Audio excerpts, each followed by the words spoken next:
Hello and welcome to One Stop Co-op Shop Streamed, your one stop for co-op news and playthroughs. And today we are playing through KeyForge Adventures. This is a fan-made adventure, and actually I should give credit to the fan that made the adventure. He sent me a link to this. This is from Mason Kento, I believe, C-E-N-T-O, maybe it's Cento. But yes, he made this fan-made adventure. I have not played all the way through it, I will be honest. I have just played a little bit of it just to make sure I have an understanding of the way the mechanics works. But if you all have any questions, or if you notice I'm doing something wrong, let me know. I love KeyForge. I haven't played in a while, but it is a game I love and I'll always keep in my collection and I'll always keep coming back to.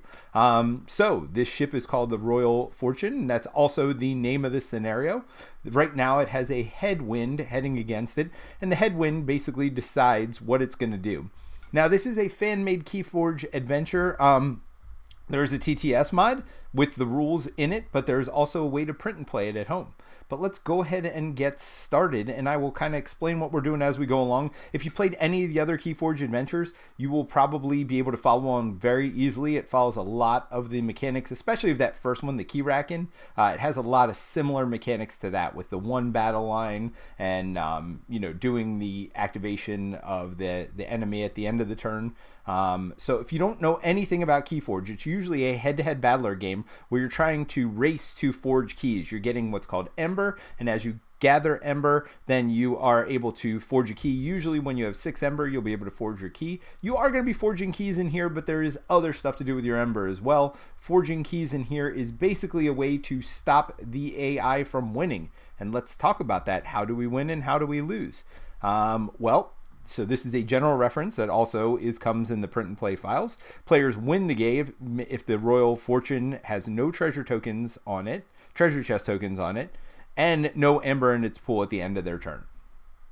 So as you can see, it's going to start with 2 treasure chest tokens, which is 1 more than the number of players, and then it's going to start with 6 of this dark Ember. So that it still gets regular Ember as well, but this is the dark Ember over here. Ember.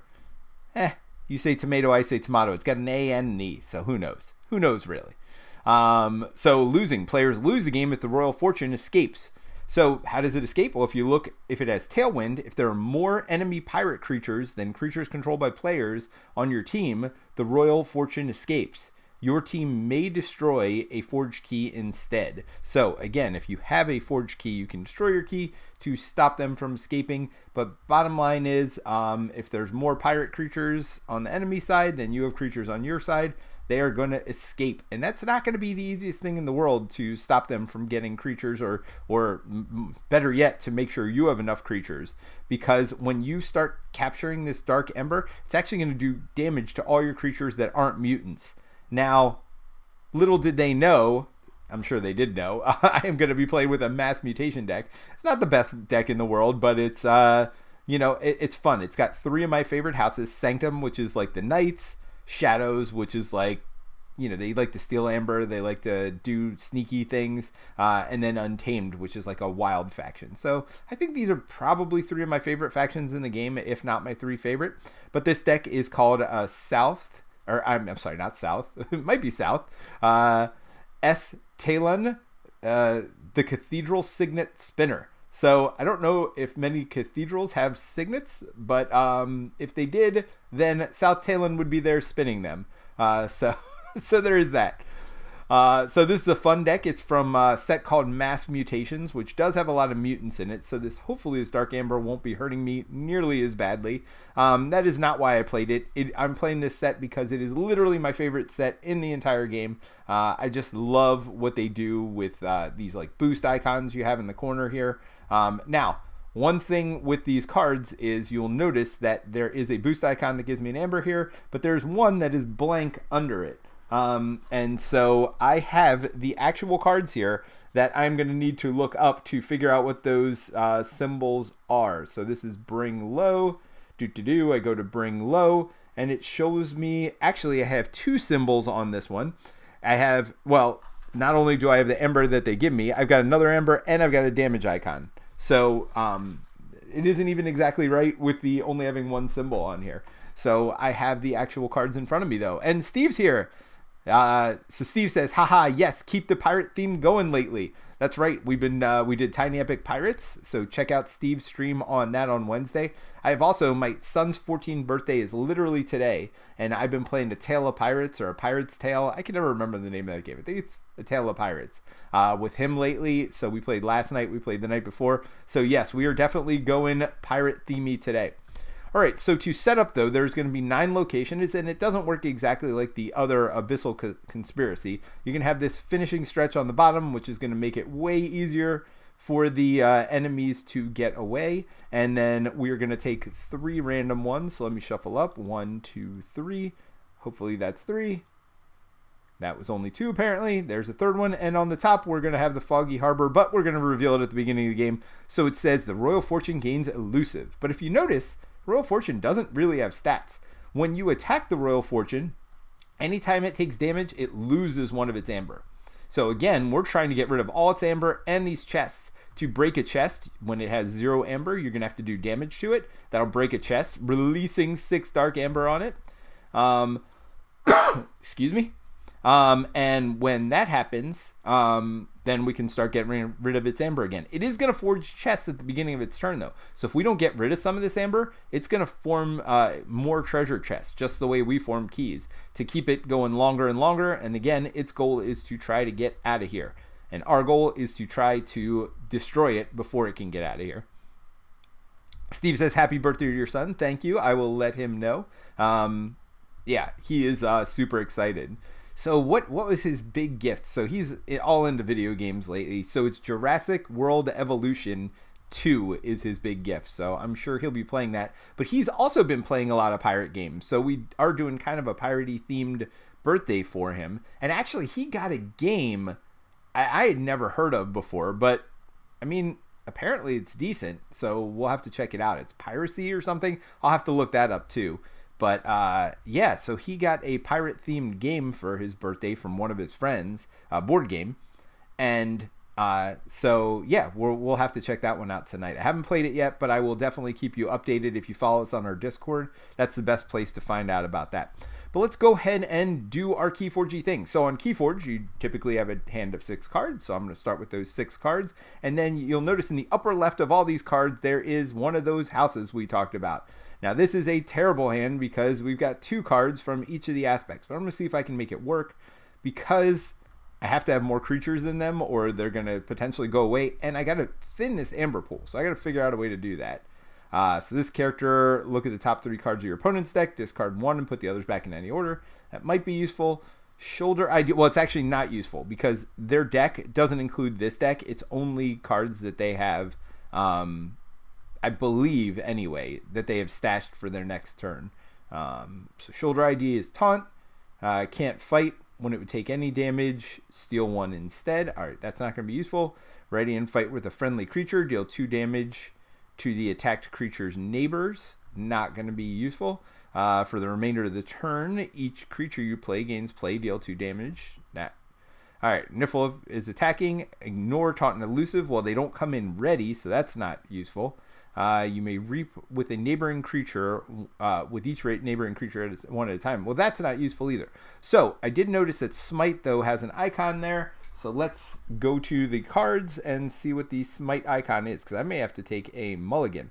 It is a capture icon, so I can capture an amber. The problem is I don't have any creatures in this this house currently. So I think I'm going to have to mulligan. And the way you mulligan in this game is you're going to gather the cards up. So let's go ahead and do that. We're going to shuffle them back in the deck, and then we only get to draw 5 the next time.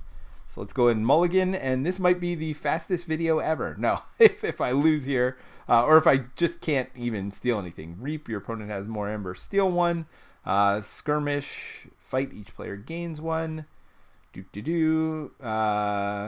Miasma Bomb. Oh, and actually, it's not going to win right away. That's right. It's got to change the wind first and do all that stuff. So actually, I've got some time. Miasma Bomb. There you go. Enhance. So enhance. This means it adds this icon to another card in the deck. Action. Destroy Miasma Bomb. Your opponent skips their next Forge a Key step. So I could actually do that right here at the beginning of the game to slow them down. Yeah, I think I'm going to do that. So let's go ahead and put Miasma Bomb in. So I'm going to call Shadows. When you call a house, you play every card of that house. So I'm going to do that. I'm going to play Francis the Economist, who has Skirmish, which means he doesn't take damage back when he attacks, and when he fights, each player gains an amber. So that is friendly for me and for them. So I got my Miasma Bomb here, which will stop them from forging a key. And then I've also got Gamgee here, which is elusive, means the first time this creature is attacked, no damage is dealt, and it reaps. If your opponent has more amber, then you steal one, which will be good. All right, but that is all I can do on turn 1. There are no click points here. I don't know why it keeps jumping to these points. I looked, and there are no points on the map, so I don't know why it's doing that. But anyway, I did that. That's going to be my first turn. Normally on your first turn, you can only play 1 card. That is not a restriction, though, when you do these KeyForge adventures. So I'm going to go ahead and ready all my cards up. I'm going to draw back up to 6. I only have 2 cards. So I draw 4 cards, and then again I'm going to choose an aspect to play next turn. So it could be either Untamed over here. I got 3 cards. Could be Sanctum over here, I have 2, or I can go back to Shadows where I only have 1 card, but I can also activate all my cards on the board. So that's good.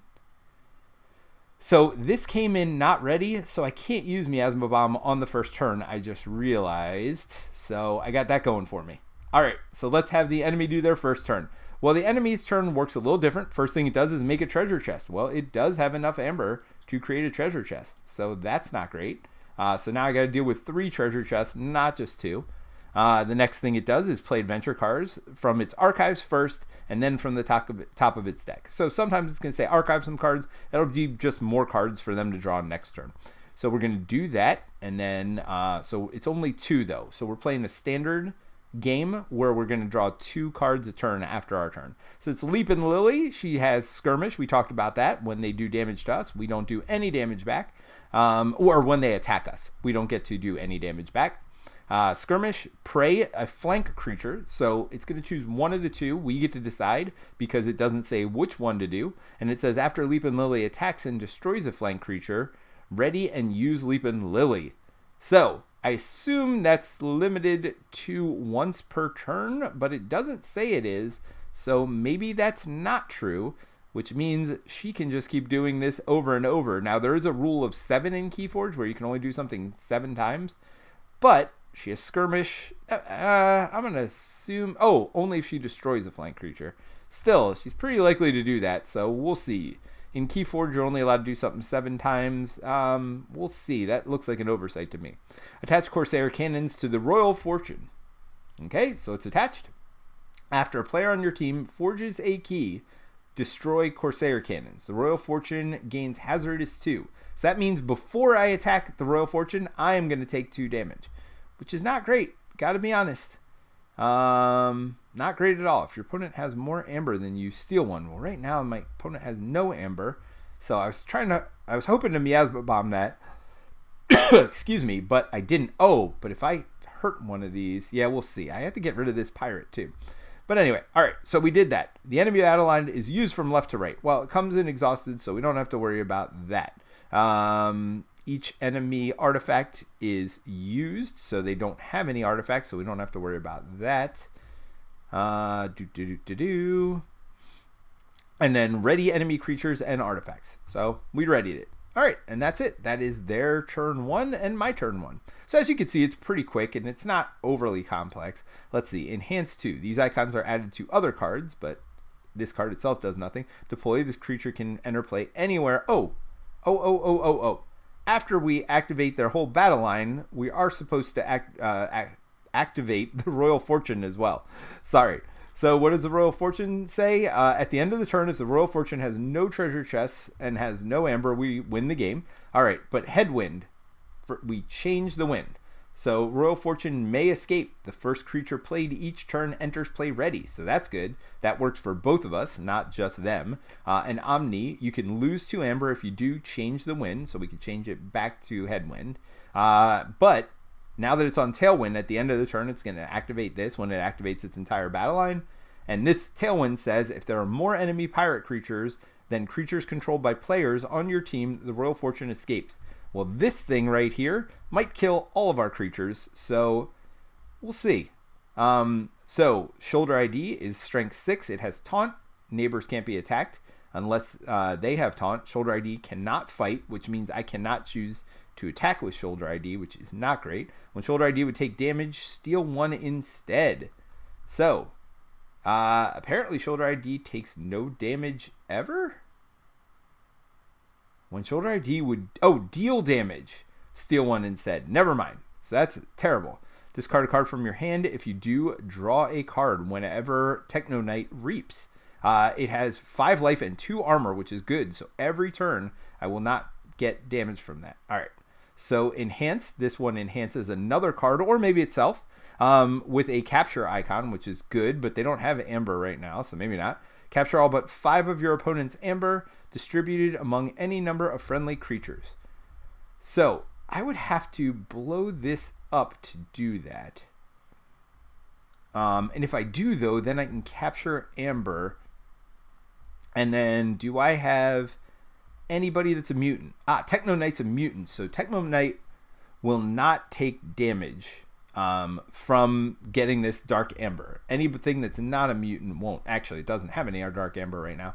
All right, so let's see if I can figure this out. Because good news, with Tailwind, my creatures come into play ready. So I'm going to have to deal with this right here. But if I put this Techno Knight here on the end of my battle line, they only attack the end of my battle line. So I will be able to beat Leapin' Lily before she gets to just keep destroying all my entire line. So discard cards from your hand. If you do, draw a card. All right, so I'm going to do this. Now hold on, because this enemy is elusive, so I can't do damage to it by attacking normally. So that might not be where I go. Destroyed, forge a key at current cost. Deploy can be put anywhere. Play, you may reap with a neighboring creature. Each neighboring creature, one at a time. Ooh, so if I put it in, I could reap with these two, which would be nice. Yeah, I don't really have a way to damage this, to get rid of a chest, to let me take that dark amber off of there. So here's what I'm going to do. I am going to discard a card from your hand. If you do, draw a card. All right, so I'm going to put this in first. So the Techno Knight. Now let's see. What does the Techno Knight have as its enhancements? It has an amber and it has a capture an amber. So when it has an amber icon on it, I just get 1 amber from the pool. When it has a capture an amber, I would capture one of their amber, but actually these aren't theirs. These are out of here. They only have chests right now. They don't have any amber, so there's nothing for me to capture. So that is ignored.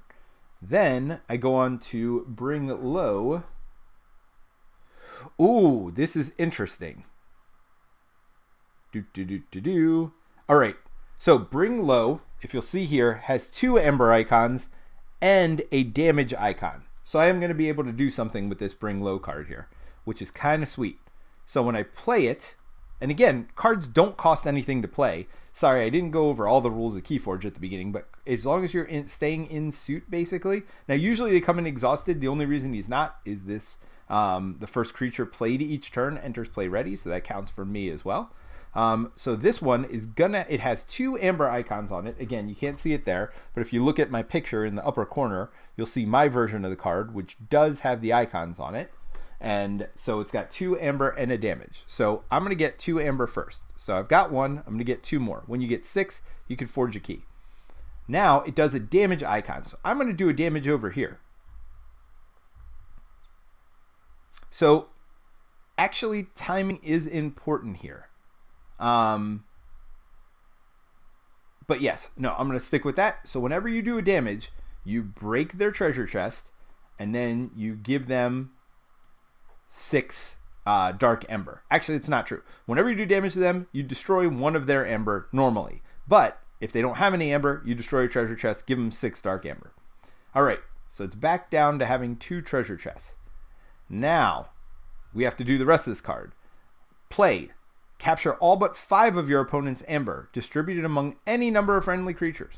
So I'm going to take 1 of this dark amber, because now it's down to 5, and I get to put it on any of my creatures. That's what capturing does. When this captured creature is defeated, then the amber goes back into their pool. When the amber goes to their pool, at that point, actually it's going to do 1 damage to all their not mutant creatures, which I bet they probably don't have any, or not very many.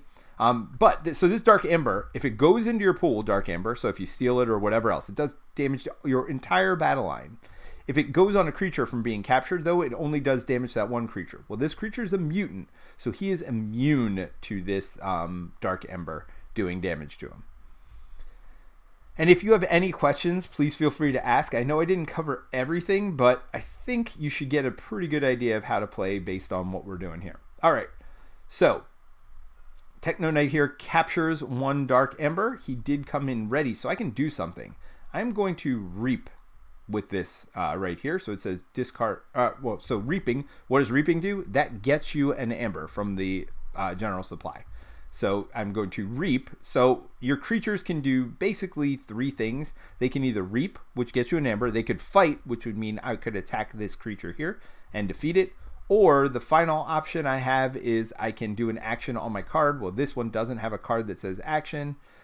This one says when it fights. This one says when it reaps. So cards will have abilities on it like this one. Every time he reaps, your opponent has more ember than you. You get to steal one. So in this situation, he would have had more ember than me, so I would have stolen one. Although remember, it's a Dark Ember, so it would have done damage. Don't worry, the main game doesn't have Dark Ember and all this stuff. But if you know the game well, this is a great scenario. And even if you don't, I think this is fun from what I've played of it so far. All right. So I think I am done with this. Capture all but 5 ember. So I'm done. So this card is just going to get discarded over here. I still have my Miasma Bomb, but they're not going to forge a key right now or a treasure chest in this. So I don't need to do this action. And I couldn't do it anyway because I am not playing Shadows this turn. Now, when I reap, though, I do get to do this. Discard a card from your hand. If you do, draw a card. So I don't love this shadow creature because it doesn't ever get to do damage. It does steal every time it would do damage. I don't know. I guess it's not terrible, and I might go back to shadows here. I mean, this creature is pretty terrible. 1 attack, nothing else, but it enhances other cards, but it doesn't do a whole lot itself. So I'm going to get rid of that and draw back up, and I got another one of these Ghost Walks over here, or Ghost Hawks, not walks, Ghost Hawks. Deploy can be put anywhere. Play, you reap with each neighboring creature one at a time. That is pretty good.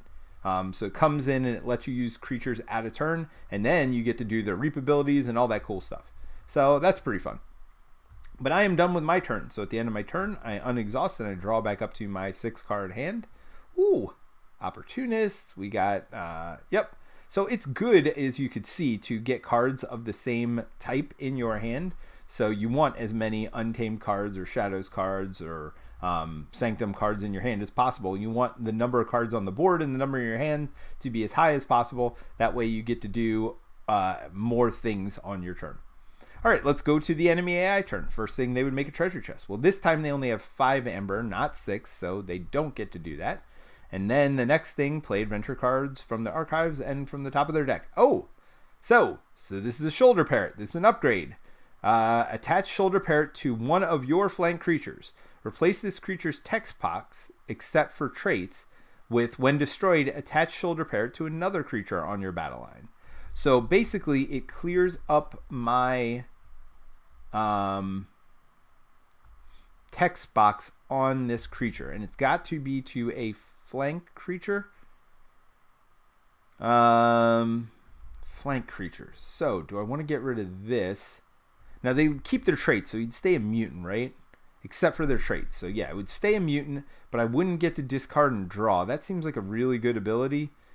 This one lets me fight, and both of us gain Amber, which seems good. And it's Skirmish, which means I don't take damage back. This one's Elusive, which I guess I don't really care about. And Reap, if your opponent has more Amber, steal one. I kind of would keep that, although he ends up killing himself because he's not a mutant. So yeah. Wait, does this say flank creature? Flank creature. All right. You know what? It's coming over here. So this mutant does not give me the opportunity to cycle cards anymore, which seems terrible, but it is what it is. All right, so let's see what their second card they draw. Oh, now remember, because of the Tailwind. Now I could have spent 2 Amber to flip this card over, but I chose not to. So because of this Tailwind, this creature comes in ready. And this creature says destroyed. break a treasure chest. To break a treasure chest, remove it and add 6 amber to the pool. And actually, this is not a mutant pirate. This is a regular pirate. So they would take damage if they end up getting amber in their pool. All right, so let's look at Leapin' Lily. Because after we played the 2 cards, which we just did, now we are going to look at what they do. So Skirmish, which means, again, we don't get to attack back when they attack, which was a mistake I just realized that I made. Because I thought, oh, he's just going to kill him on his turn. Yeah, that was a mistake. Anyway, all right. Prey, flank creature. So we get to choose one of them. I'm going to choose the one that can survive his attack. All right, so he's going to attack and do 4 damage. I do have 2 armor, so I am going to just take 2 of that 4 damage. And that means I still have 5 life left. All right. Now, this creature said to prey, so we attacked. This creature doesn't say to prey or anything else, so that means we just reap with him. Now, when he reaps, he doesn't reap this dark amber. He reaps regular amber, so he gets 1. Now, he is up to 6 total amber, so he will be able to form a treasure chest at the end of their turn. Or, I guess it's not a he, it's a pirate ship, so I'm sorry. The pirate ship will get to form a key at the beginning of their next turn, though. But remember, the turn structure is you make a treasure chest first, and then they do all their things. So we played all the adventure cards, then we activated the enemy battle line, and then each enemy artifact is used. They don't have any, and then we ready enemy artifacts and creatures. Oh, we forgot to activate the Royal Fortune. If there are more pirate ships or more pirate creatures, then creatures controlled by players on your team, the Royal Fortune escapes.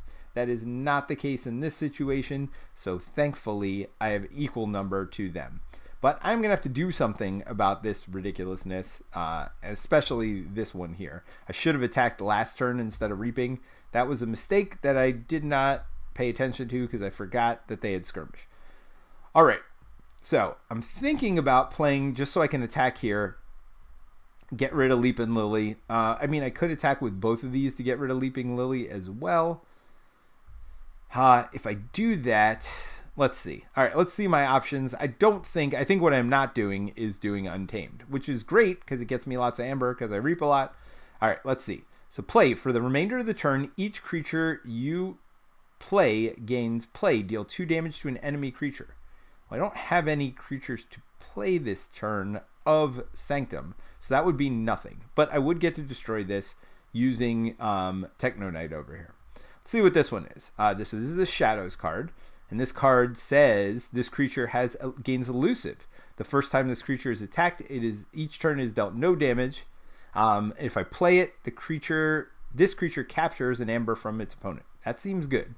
And I also have this Taunter over here. When they would take damage, steal 1 instead. All right, so I am going to go Shadows this turn. I'm going to play this creature over here. So every time this creature would take damage, I would steal. I'm going to put this elusive over here on this creature. So first thing to note is there's an amber on the corner, so I do get an amber. Next thing to note, play this creature captures 1. Oh, this creature is not a... Oh, but it could capture just a normal amber. Does not have to... I'm going to have it capture this dark amber. So when it captures the dark amber, it does take damage. Again, anytime a creature captures a dark amber, it takes damage. Excuse me, it takes damage. Anytime I take dark amber here, I'm going to all my creatures take damage that aren't muted traded. Ryan says hello, hello. He says arr. Hello, Ryan. How are you? Yes, we are keeping the pirate theme going. This is a solo adventure called KeyForge Adventures. It is fan made. I do have all the links in the show notes to get this adventure, to get it so you can print and play it, or to a link to the TTS mod. It won't come with decks here, but all you have to do is input your deck here. If you want to play with the exact deck that I'm playing with, that's also in the show notes today. So you can play with my exact deck against this Royal Fortune. Now, to change difficulty level, you can do that by, right now we're doing normal difficulty, which means we're taking 2 cards off the deck a turn. But if you take more cards off, it makes the game more difficult. So if you take 3 a turn, whatever else.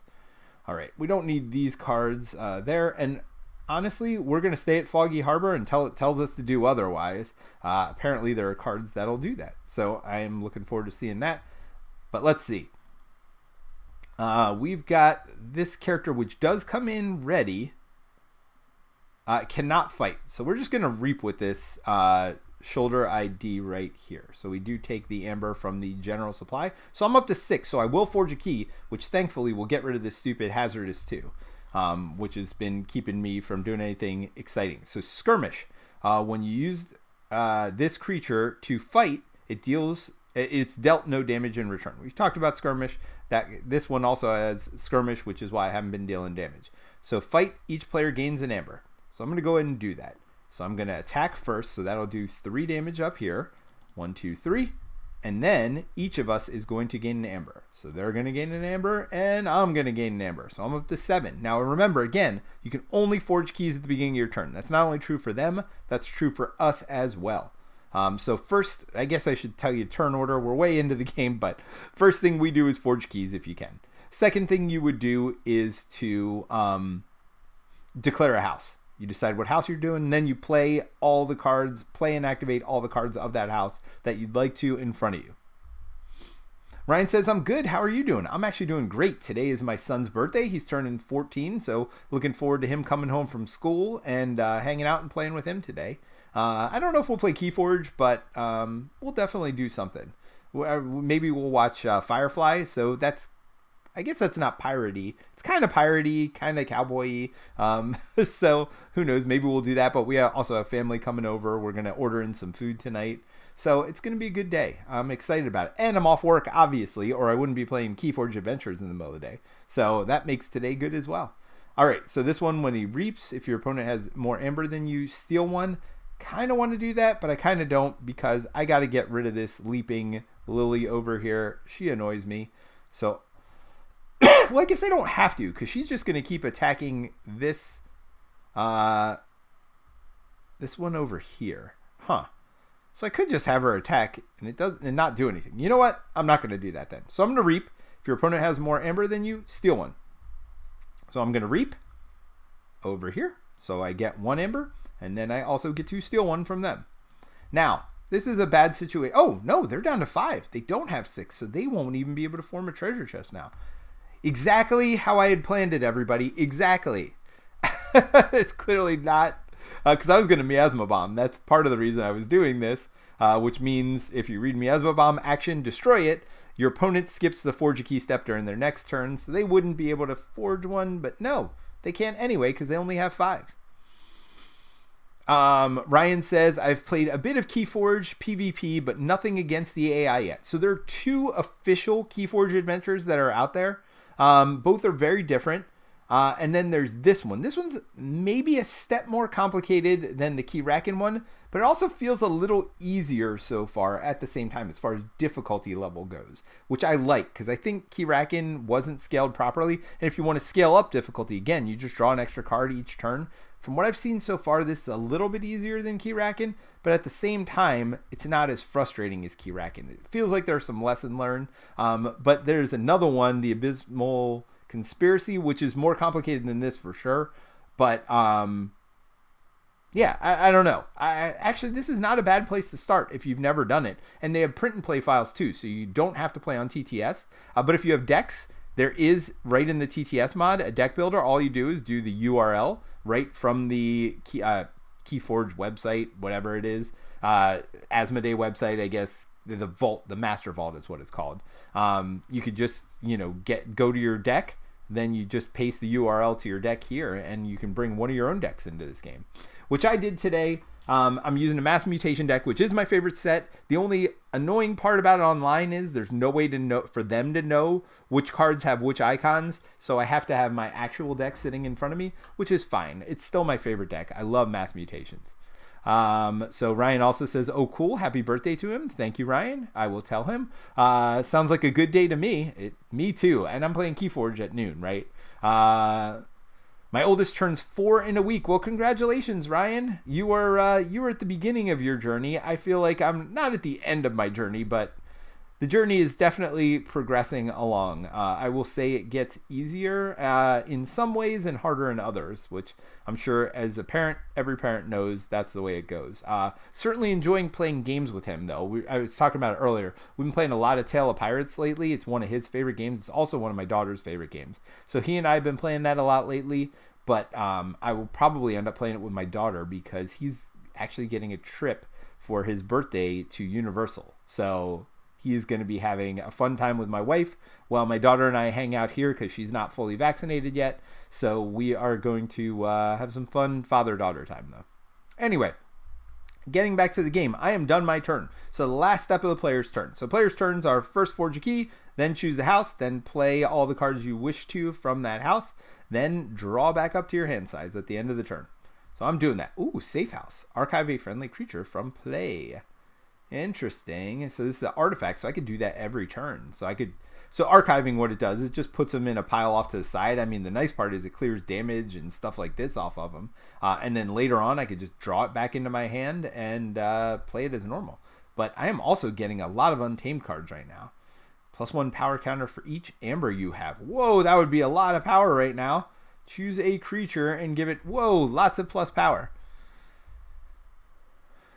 Victor's here. Victor Von Doom says, my daughter's 8 halfway through. Yeah, if you've seen Awesome Arden here, that's her. She always thinks she's so important when she can bother you about Lockjaw on a stream.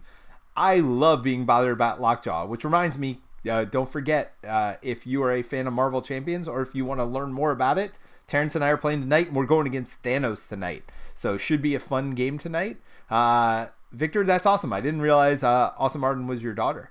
And then Ryan says, thank you.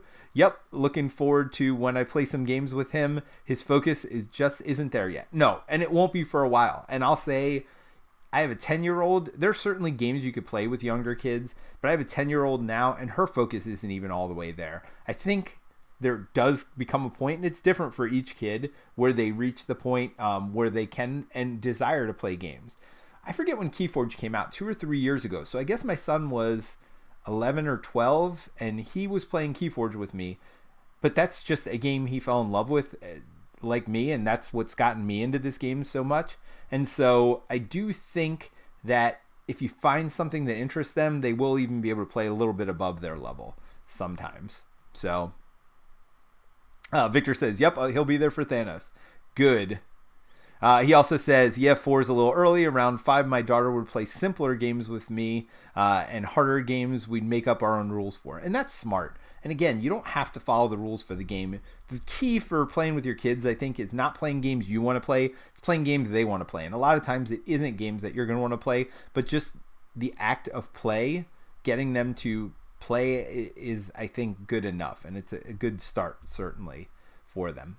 But anyway, I am all done my turn. Let's go to their turn. They would form a key, but they don't, or a treasure chest, but they don't have enough to do that. So we're going to play 2 cards from the top of their deck. Oh, Apache Navigator. And again, only reason it's coming in ready is because they got a Tailwind. All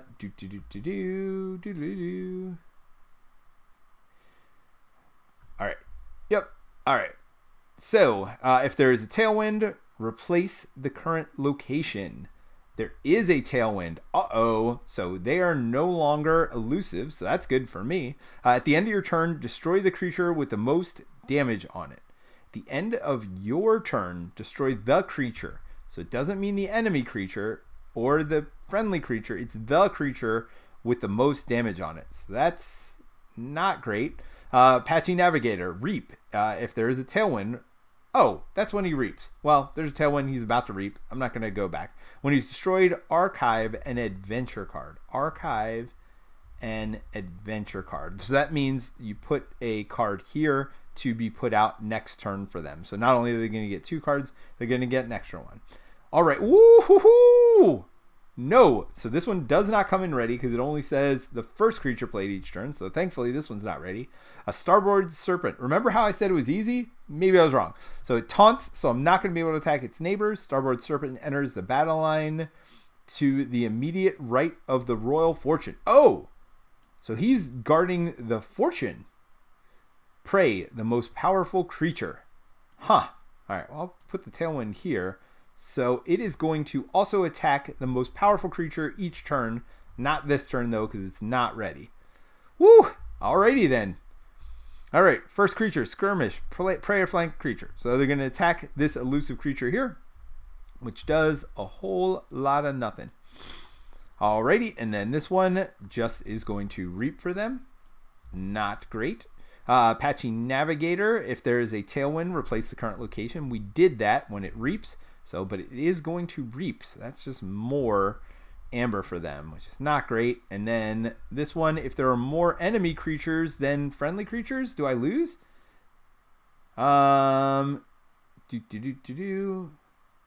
you do, may escape. All right, so let's read. If there are more enemy pirate creatures than creatures controlled by players. All right, more enemy pirates. 1, 2, 3 pirates. This one doesn't count, right? No, it's a ship. And this is not a pirate. So they have 3 pirates. But if there were more than me, then I would not be in a happy place. So that's not good. Oh, I should have unexhausted all my stuff at the end of my turn, too. So that's not good. So they almost just won the game right there. So that would have been bad showing on my part. Safe House. Archive of friendly creatures in action. All right. And I get an amber. All right. But I can also stop them from escaping by destroying one of my keys. And destroying means removing it from the game, too. But first thing I do on my turn is I form a key. So that's 1, 2, 3, 4, 5, 6. That's my whole card. Don't do it. Don't grab it. Ah! And I'll just have to shuffle that one back up. 1, 2, 3. Oh, even those of us who use Tabletop Simulator or not, every once in a while, it's just something crazy like that. As if I was at a table, I just grab a card from the middle. All right, so I saw what this was, so I'm going to shuffle it back up. All right. So I am going to go back to Shadows, which is interesting, but I'm going to go ahead and put in Safe House. And when I put in Safe House, I get an amber because there is an amber in the upper left of the card. But it comes in exhausted, so I can't use this action to archive a friendly creature from play. This one, action, destroy Miasma Bomb. I think I'm probably going to end up doing that to stop them from forming a treasure chest this turn. Because I need to get some of that treasure. I need to get it. When they would take damage, steal one instead. Oh, deal damage. That's right. All right, so I am going to go ahead and reap with my shoulder ID over here. So I take one from the pool. So I'm almost, don't forget to forge the key. Wow. All right, when you take the 6 amber away, you do have to forge a key. So there's that. All right, so we've got Skirmisher over here. When you fight, each player gains an amber. I am going to get rid of this Lily over here. I just don't want it. I actually want the Navigator to reap again to get rid of this Hunting Grounds because I do not like this. It's at the end of my turn, so it's about to happen now. So actually, this creature is about to be destroyed because they're the one with the most damage. Ooh, so I could use this to my advantage to damage their creatures. Like, I could get rid of this Starboard Serpent by attacking. Oh, yeah, by the way, at the end of their turn, their creature should have readied. When it's destroyed, it breaks a treasure chest. Don't necessarily need that right now. They have quite a bit of amber already. If there's a Tailwind... So let me use this to my advantage. I'm going to skirmish over here and attack this Starboard Serpent, which will get destroyed. Yeah,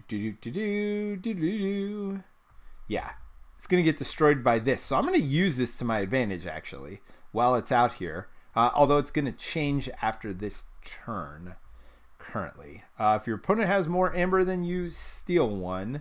They definitely do, so I'm going to go ahead and reap, but it's after the reap, so we'll see. So I have 1, 2, 3, 4, 5, 6. They have 1, 2, 3, 4, 5, 6, 7. So I'm going to steal one. Again, if I steal one of the dark amber, it would destroy... this goes away, by the way. So no longer hazardous because it says after a player on your team forges a key, destroy these cannons. So bye cannons, destroyed. So they are just 6 amber, so they're going to form a chest in a minute. I don't want that to happen, so I'm going to use my Miasma Bomb. Going to discard that, and they skip their forge a key turn this turn. I'm going to have to start attacking this ship and doing some damage to stop whatever's going on here. My worry is that they're going to get 2 pirates here, and I'm going to lose a game. How much amber do I have? 1, 2, 3, 4, 5, 6, 7. You know what? I am going to spend 2 of this amber. 1, 2, and that lets me, Omni, lose 2. If you do, change the wind. I'm going to go back to a headwind.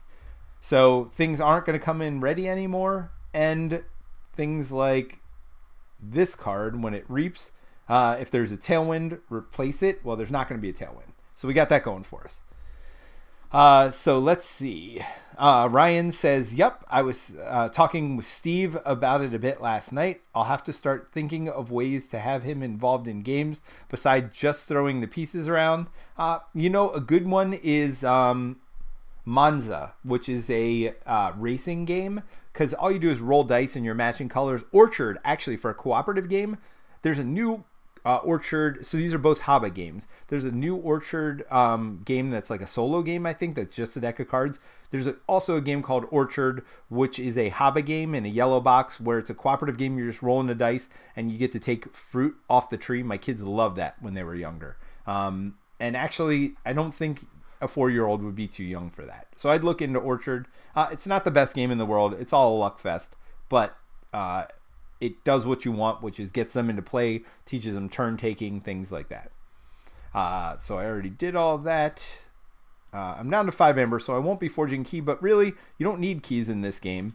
Normally, that's how you win the game, by forging 3 keys. That's not how you win here. All these keys are doing is stopping them from escaping, but I stopped them from escaping by flipping this over. So got that going for me. So I am going to ready everything up. Now I'm going to have to deal with this amber at some point.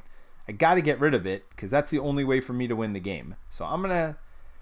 This seems to be accelerating quickly. Oh, at the end of my turn, the most damaged creature is removed from the game. Well, that is you, buddy, because of this location here. Destroy the creature with the most damage. Yep, you are destroyed. I could have destroyed this one as well, but he's not doing anything. He's just attacking into my elusive character. So right now... not a threat. Oh, by the way, I do get to draw 1 extra card. Keep getting Shadows cards, so we'll see. Maybe I'll do Shadows again, even though not my plan currently. I actually got to destroy this one too. All right, so that is the beginning of their turn. The next thing they do is draw 2 cards. Oh, wait. Wasn't there something?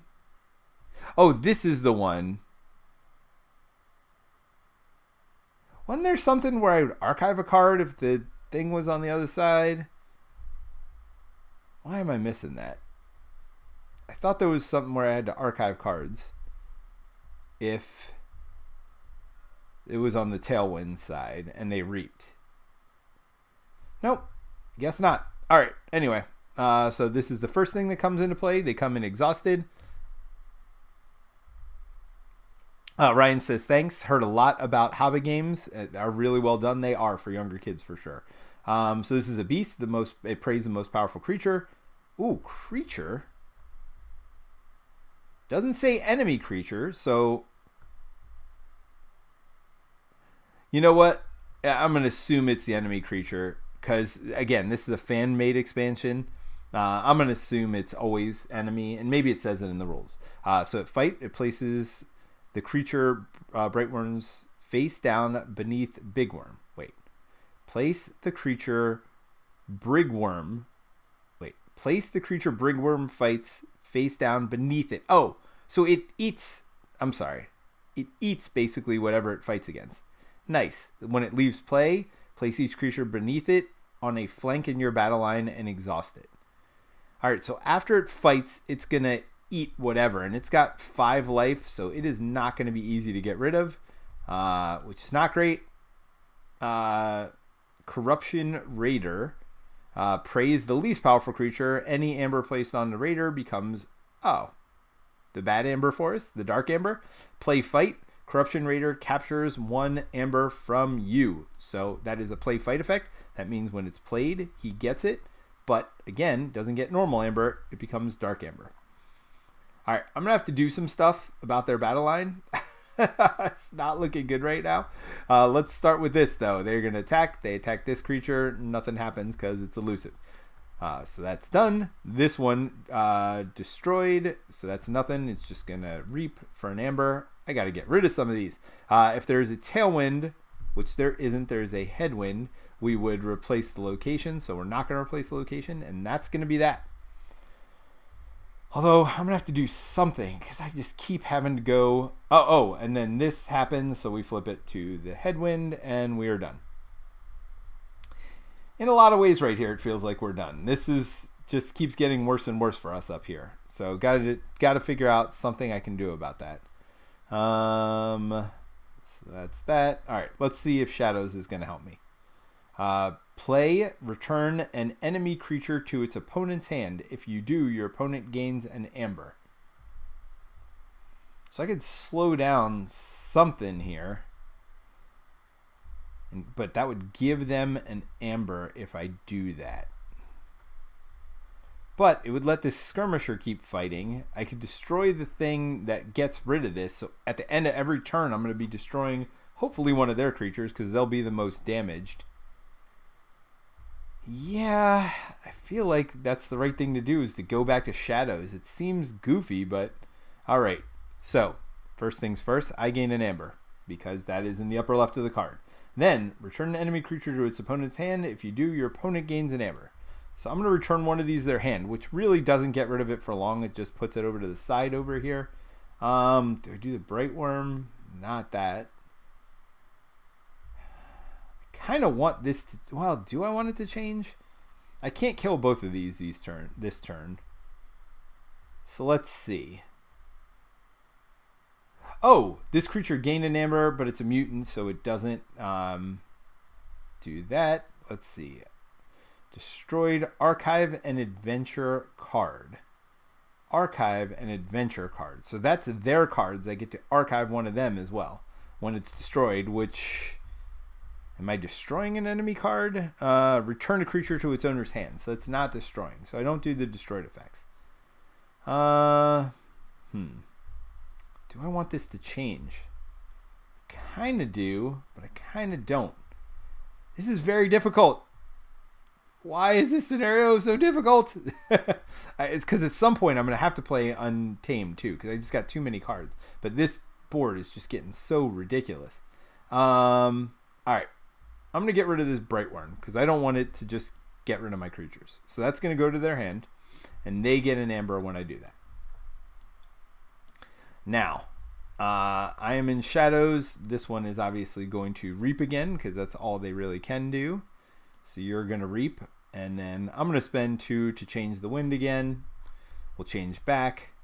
Oh, yeah, I don't want to necessarily go through this deck too quickly either, because if I go through the entire deck, this is each player gains an amber. This is not a great deck for playing against them because remember, I got to get rid of all their amber. So that does that, but we will get rid of this one. We do get to break a treasure chest when we destroy... Oh, no, that's not the one we want. This one. If you're Tailwind, you're going to replace the location. I think we're getting rid of that. We're going to keep this location for a little bit because it's kind of helping me get rid of them, at least for now. So I'm not destroying a treasure chest. They got a lot of amber, so they're about to make a new treasure chest. But I got this character over here. Reap. If your opponent has more amber than you, steal one, which they do. All right, so I'm going to reap, which gives me an amber, and then I get to steal an amber. Although they still have a lot. This character is going to have to start attacking next turn. Because remember, when you attack, you just delete their amber, basically. So this one is kind of neutral, because I'm going to gain an amber and delete an amber. So that doesn't seem great. Yeah, but I do have to get rid of this line. Their battle line is so tough. Oh, as an action... archive a creature from play. So if I do that, I could archive this one to get him clean again. Then this amber goes there. When that amber goes there, it's going to do damage to all their non-mutants. So it'll do 1 damage here, which isn't that useful. Not going to do this. Does anybody have a really cool play effect? Maybe that would be a reason to do it. Nope. No really cool play effects. I do want to get rid of him eventually, but I'm sure I'll be back to Shadows since I've literally played it almost every turn so far. All right, so I'm going to be done with my turn. I'm going to draw back up to 6 cards. Not a Shadow this time. Oh, did I spend 2? I did. All right. So we're good. All right. So we are going to draw 2 cards plus this card. So we draw this card. It comes into play exhausted because we are not on the kill ourselves side. Another creature coming into play. Prey, the least powerful, and it gets Assault 3. So that means it does 3 damage before it even attacks. So that's not great. I got to get rid of that one. And 12. Oh, at the end of my turn, I'm sorry, destroy the most damaged creature at the end of my turn. So that goes away. All right. So it's a little bit better. 12 life. What? So it's a frenzied feeder. Prey, the least powerful creature. Feeding frenzy enters play stunned. Okay. So that means I got a couple turns. So what stun does is next time it would attack or do anything, it just gets rid of the stun token. Feeding frenzy cannot reap and only deals 4 damage when fighting. So we got that. Fight, ready and fight with it again. Huh. Now again, I think they may have messed this up. And I don't know. I don't know their intention. But basically this is going to hit the rule of, it's called a rule of 7, I believe it is. I haven't played KeyForge in a little while, sorry. Where a creature is going to keep activating over and over. So this, when it gets fight effects that ready itself, I think it just keeps attacking over and over and over and over again. Which seems weird in this situation because it's going to fight ready, fight ready, fight ready. I guess that was their intention. But it can only do that up to 7 times. But I'm going to have to get rid of this thing. That it's an issue. It's a problem. So let's see. Now we activate them because we added 3 things. All right. Destroy, break a treasure chest. Yep. Oh, first thing they were supposed to do was form a treasure chest. So 1, 2, 3, 4, 5, 6. Oh my goodness. They got a lot of stuff. I got to do something about all of this stuff. All of the stuff because it's too much. All right, so we're going to first activate this one. He's just going to reap. Get an amber. Then this one is going to prey the least powerful creature. So it looks for my least powerful, which is over here, which means it's going to attack here. This is actually going to help us a little bit. Play fight, and it's going to capture an amber as well. So it's going to prey the least powerful creature, which is this one. But when it attacks, it actually ends up attacking the taunting creature next to it, which is actually going to kill it, which isn't great. All right, so they do 4 damage to me. I have 2 armor, though. So actually, I defend against 2 of that damage. I only take 2 damage. I do 5 to them. They also have 2 damage, 2 armor, rather. So I only do 3 damage. It is then going to capture one of my amber, changing it into a corrupted amber. Now when I kill this creature, I get all that amber back. Oh, so it is now the most damaged creature. So this thing, oh no, mine is the most damaged creature. So if I use my safe house to archive it, all right, I'm seeing some things that are going to happen. Although, so much bad stuff on the board. All right, so Roll of Fortune goes. It's just going to flip this headwind to a tailwind. And that is it. All right, I'm going to do my turn. I do have 6 amber, so I got to forge a key here. Even though I don't necessarily want to forge a key. 1, 2, 3, 4. You know what? Just drop it over here. It's fine. Boom. 6. Forge a key. Alrighty. I mean, the good news is I only have 3 possible keys to forge, so soon I won't have an issue. All right, I have no cards for my hand to play if I go Shadows, but I feel like Shadows is my only play because I got to archive him or this creature is going to be the one that gets destroyed. Oh, unless I can heal. Heal 1 damage from each creature. Gain an amber for each creature healed that way. Huh. Well, that's an option, but he'll still be the most damaged creature there. All right, for the remainder of the turn, each time you play a creature, deal 2 damage to an enemy creature. Yeah, I kind of feel like I still need to go with Shadows. Oh, we got to ready all of their stuff. Yeah, I'm going to go Shadows again. I'm going to use this to archive a friendly creature from play. When I do that, they get the Dark Amber. Goes right to their pool because it acts as if the creature is destroyed. This goes away because it's no longer... let's see. Replace this creature's text box with basically nothing. Shoulder Parrot. when destroyed, attach it. But it's not being destroyed. This creature is being archived, so we don't do that destroyed effect. So this is archived, so basically I can pull it up at any time and add it as part of my hand at the beginning of my turn. So that's good. I got that going for me. That cleared some stuff. That actually helps. When shoulder would take damage, it's all right. So I'm just going to have to reap over here for 1 amber. This one is going to fight, which is going to give them amber. I hate not loving this, keep giving them amber every turn, but I just got to get rid of some of their stuff. I'm going to fight. I'm going to do 3 damage over here. No, I'm going to do 3 damage here. Get rid of this pirate. So that's another one. Bites the dust. Now, I only have 3 creatures. I got to be careful here. So I'm going to have to pay 2. Oh, each of us gains 1. I mean, I'm spinning my wheels here because I just keep spending them to flip this thing over. The 2 I get, so I don't lose the game, although I have 2 keys to break if that does happen. But this is not going great right now. There's a lot of stuff that they have that I don't like, and this thing's going to start eating my creatures here every turn, and there's nothing I can really do about it. If your opponent has more amber than you, steal 1. I can do that, so I'm going to reap to get 1, and then I also get to steal 1. Yeah, so when I kill this creature, it's going to do 2 damage to all of its creatures that aren't... So that's the only good news about it. Oh, that's going to attack this creature. So, yep. All right, I got some stuff going on. Again, I'm spinning my wheels a little bit right here, but I just got to hope that they get some non-creature stuff out that I can deal with, because right now it's not looking great. All right, so their turn. Another dude destroyed, break the treasure chest. So that's at least the... Captain Blackbeard, Prey, the least powerful creature. And then it's going to play fight, shuffle a copy of all hands on deck from the adventure discard pile to the deck. All right, well, we don't have an all hands on deck.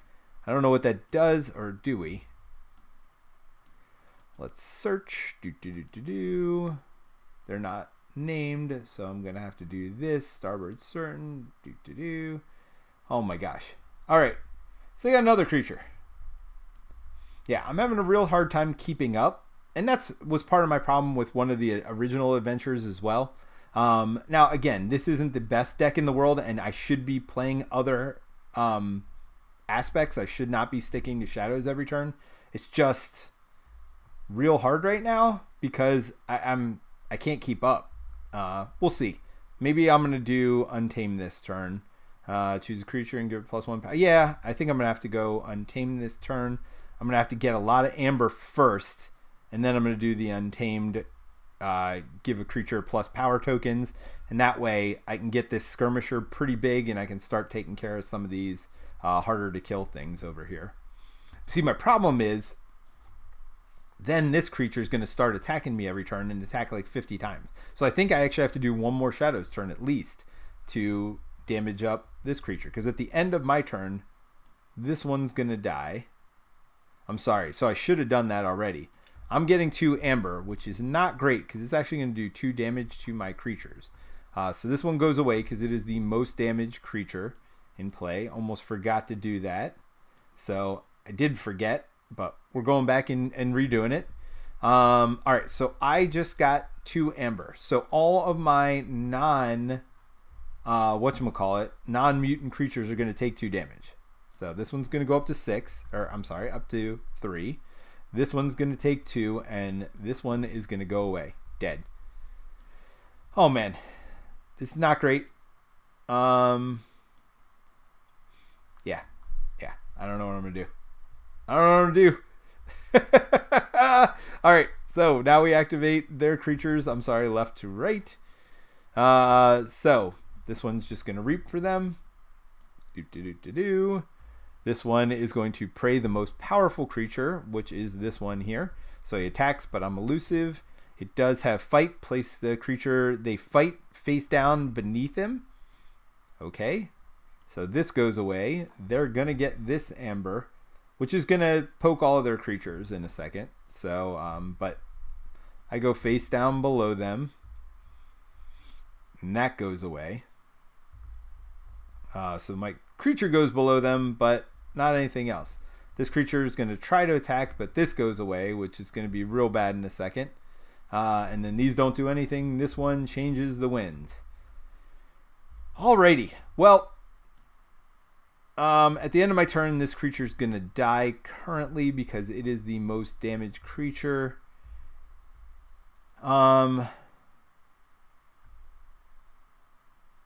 Could do that to heal some damage. Yeah, I think that's what I'm doing. But then he's just gonna eat the creature I put out. But he's gonna take some damage and become the most. Okay, all right. So I'm gonna go Sanctum. So, beginning of your turn, you'd forge a key if you can. I can't. But I'm gonna choose a house. I'm gonna choose Sanctum. I'm gonna choose to grab my archives. Then I'm gonna play this card, which gives me an Ember. Which, by the way, just gonna spend the 2 now. 1, 2. Get rid of those 2 to flip this back over. Because it feels like that's what I got to do. All right, so I do that. I'm going to play my Sanctum creature over here. I could play it on either side of the battle line. It doesn't really matter in this situation. All right, so he comes in. Oh, no, I wouldn't have changed the wind yet. I bring him in so he's ready. Ooh, smart. All right, bring him in when he's ready, and then I spend the 2 to flip it. Haha. Nice. All right, so that's a little cheat I didn't think of earlier. And then I played this card earlier. Remember, play for the remainder of the turn. Each creature gains play. Deal 2 damage to an enemy creature. I'm going to do 2 to this creature here, who's going to just start decimating everything I own in 2 seconds. And then, so this one comes in ready. Can I kill this creature? No, I will just hit his armor and he will hit my armor. When I reap, I discard a card from my hand and I can draw a new one. Kind of want to do that to get rid of some of these Untamed, but also I'm going to have a super good Untamed card turn here in a minute, so maybe I don't do that. All right, I'm definitely going to do this. So this says heal 1 damage from each creature. Oh, well, not yet. Not yet, actually. Let me get rid of some of their other creatures. Oh. They gained an Ember last turn. I forgot about this. When they gained an Ember, all of their not-mutant creatures should have taken a damage. So let's do that right now. So this one should have taken a damage. Padink. That one should take a damage. Oh no, but he had armor, so that just blocks it. This one is a beast, so that one should have taken a damage. This one should have taken a damage. And he is a mutant, so wouldn't have taken a damage. But yes, they got, when my creature went away, they got that Amber, would have done damage to everybody. There is a lot going on in this scenario, I will say. This seems real good right now. Yes, don't forget that the first creature played each turn is ready, says Mason, when there is Tailwind. Yeah, so that's why I didn't flip it over, and that's why this creature is ready. I played him, and now I'm flipping it over. So that's smart. There's a lot of good design in this one. Alrighty. There's no way for me to get rid of this stupid thing here. This is going to be the most damaged creature, so that's good. Well, unless I do this, but then I don't want anything else to be... Alright, so I'm going to do this. I'm going to reap with him, because I don't want anything but this to be the most powerful creature, because it's going to ready and fight 7 times in a row, which is no bueno. So I'm not going to do that. So I'm just going to reap with this character. When I do that, I can discard a card from my hand. Do I want to do that? Yeah. I'm going to get rid of KeyFrog. And then I'm going to draw a card, which is another Untamed card. While there are more friendly mutant creatures than enemy mutant creatures, your opponent's keys cost +2. That seems real good. Alright, I'm going to play this card, which is Cleansing Wave. So what that does is heal 1 damage from each creature and gain an Ember for each creature healed this way. So I'm going to heal 1 creature. I'm going to heal 2 creatures. I'm going to heal 3 creatures. I'm going to heal 4 creatures. So I get 4 Ember right now. 1, 2, 3, 4. Sweet. So I healed 4 creatures, so this card goes away. And now... Oh! This card had symbols on him. I'm sorry. I had to look up Bulwark. All he has is an amber symbol on him. So, and again, this is the actual card from my deck. Oh no, that's not Bulwark. That's a Techno Knight. I'm sorry. Techno Knight has... Oh, it has Capture 1, and it has just an amber. So I do gain an amber still, but I also capture one of their amber, which is really good. Actually, I'm going to capture one of their blue ones, so if they ever get it back, it damages all their creatures, or a lot of their creatures again. So when I reap, where did I get that? Oh, because those were the symbols on his card. Right. All right. So we are done with their stuff. Yeah. Oh my gosh, another untamed creature. Okay, look at the top 3 cards of your opponent's deck. Discard 1, put the others back in any order. All right, so the end of my turn happens. Most damaged creature dies. This piece of garbage is gone. that was no good. All right. Oh, ready my stuff up, draw my hand back up. Yeah, this is going to be an interesting next turn. Alrighty, so this one. Well, first things first, they would forge a key if they can. They cannot, or build a treasure chest, so they are going to draw one. Then the Bright Worm, fight. Place creature you fight, so praise the most powerful creature. That's right. That's my Techno Knight again. Now, I'm not going to forget this time. They get this. I go under them, but now it does 1 damage to every creature, all of their creatures. That don't have mutant. So this pirate takes 1 damage. This beast takes damage, but its 5 armor blocks it. This pirate takes damage. And the captain is a mutant. Wait, I forgot to draw their cards. Oh, my goodness. Sorry. This is not good. So this symbol right here, I'm pretty sure means, yep, to resolve a win bonus icon, first flip the card, then exhaust the Royal Fortune. So we're going to flip this card. We do exhaust the Royal Fortune, thankfully. So I should not have been doing this stuff yet. Did it a little bit out of order. I apologize. Omega, after you play this card, end this step. Oh, so that's good. Play, destroy each creature. Wait, what? Hold on. So none of this should happen. Hold on. Let me get my amber back. Whoa. Oh, no, this was on him. Hold on a second. So this one doesn't have a damage. They didn't get an amber for reaping. So first things first, we had to play 2 cards from their deck. All right, first card says, Omega, after you play this card, end this step. So this is like the first thing we do on their steps. So actually, this is all like this. After you play this card, end this step. Play, destroy each creature. Then shuffle each pirate creature from the adventure discard pile into the adventure deck. Okay, got it. So we're destroying everything. Now when we destroy this, when this is destroyed, we get our creature back. So I think our creature is actually going to come back into play. When this leaves play, place each creature beneath it on your flank in the battle line and exhaust it. So I think that's going to happen after everything gets destroyed, though, because these all get destroyed simultaneously. So this will go over here doing damage, all that stuff, but that doesn't matter. And then we're going to shuffle each pirate from the adventure discard back into the deck. Oh, so that means it's more likely. But it gets rid of this stupid Bright Worm, which I did not like. All right, so we're going to search for more pirates. That's not a pirate. That is a pirate. I'm going to be able to tell from the artwork. By the way, great artwork here. I believe the designer did the artwork themselves. Really good artwork. And it's fun. I mean, it's hard. And again, I did not bring the best deck with me today. So there's that. Maybe I should have brought a better deck. And I am playing normal difficulty. I'm not playing easy difficulty. So there is that. All right. So my creatures get destroyed also. So you are gone and you are gone. Now, after everything's destroyed, because that was removed from play, he comes into play exhausted. If I am not mistaken, oh man, this is going to be painful because it's going to hurt me.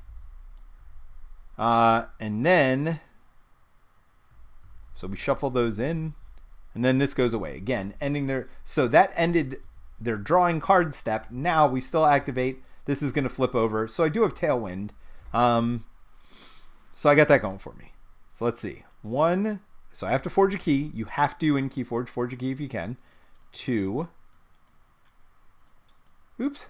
3, 4, 5, 6. So I have to forge my last key. Now the good news is I have no more keys to forge, so I don't have to ever forge a key again. All right, I guess we're going to go with Untamed for the first time.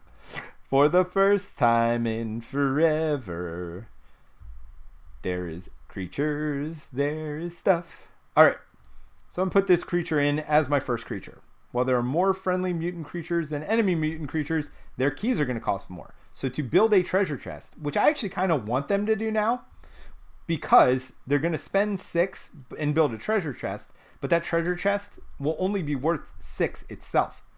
So, if I attack them, then I destroy one of these amber, so they won't be able to forge a key. So I got that going for me too. And again, I'm going to really need to build a board up here to do a lot of that. So, because he comes in ready, because of the Tailwind, I am going to attack. When I attack, I destroy one of their amber. I feel like that's the way to go. All right. Then, I'm going to put in my Niflate, who ignores Taunt and Elusive. Then I'm going to put in... Now, there's no symbols on these cards. I do have to be careful because of this deck. Specifically, Rapid Evolution. Does that one have... It does not. Oh, Keyfrog had a symbol, but Rapid Evolution does not. All right, I'm going to play that now. So it gives me an Amber. And then what it says is choose a creature. Give it +1 power counter for each Amber you have. So I'm going to give that to my Niflate. So it's going to get +3 power. There's probably a better time to play this card. And in fact, I know there is once I add more Amber.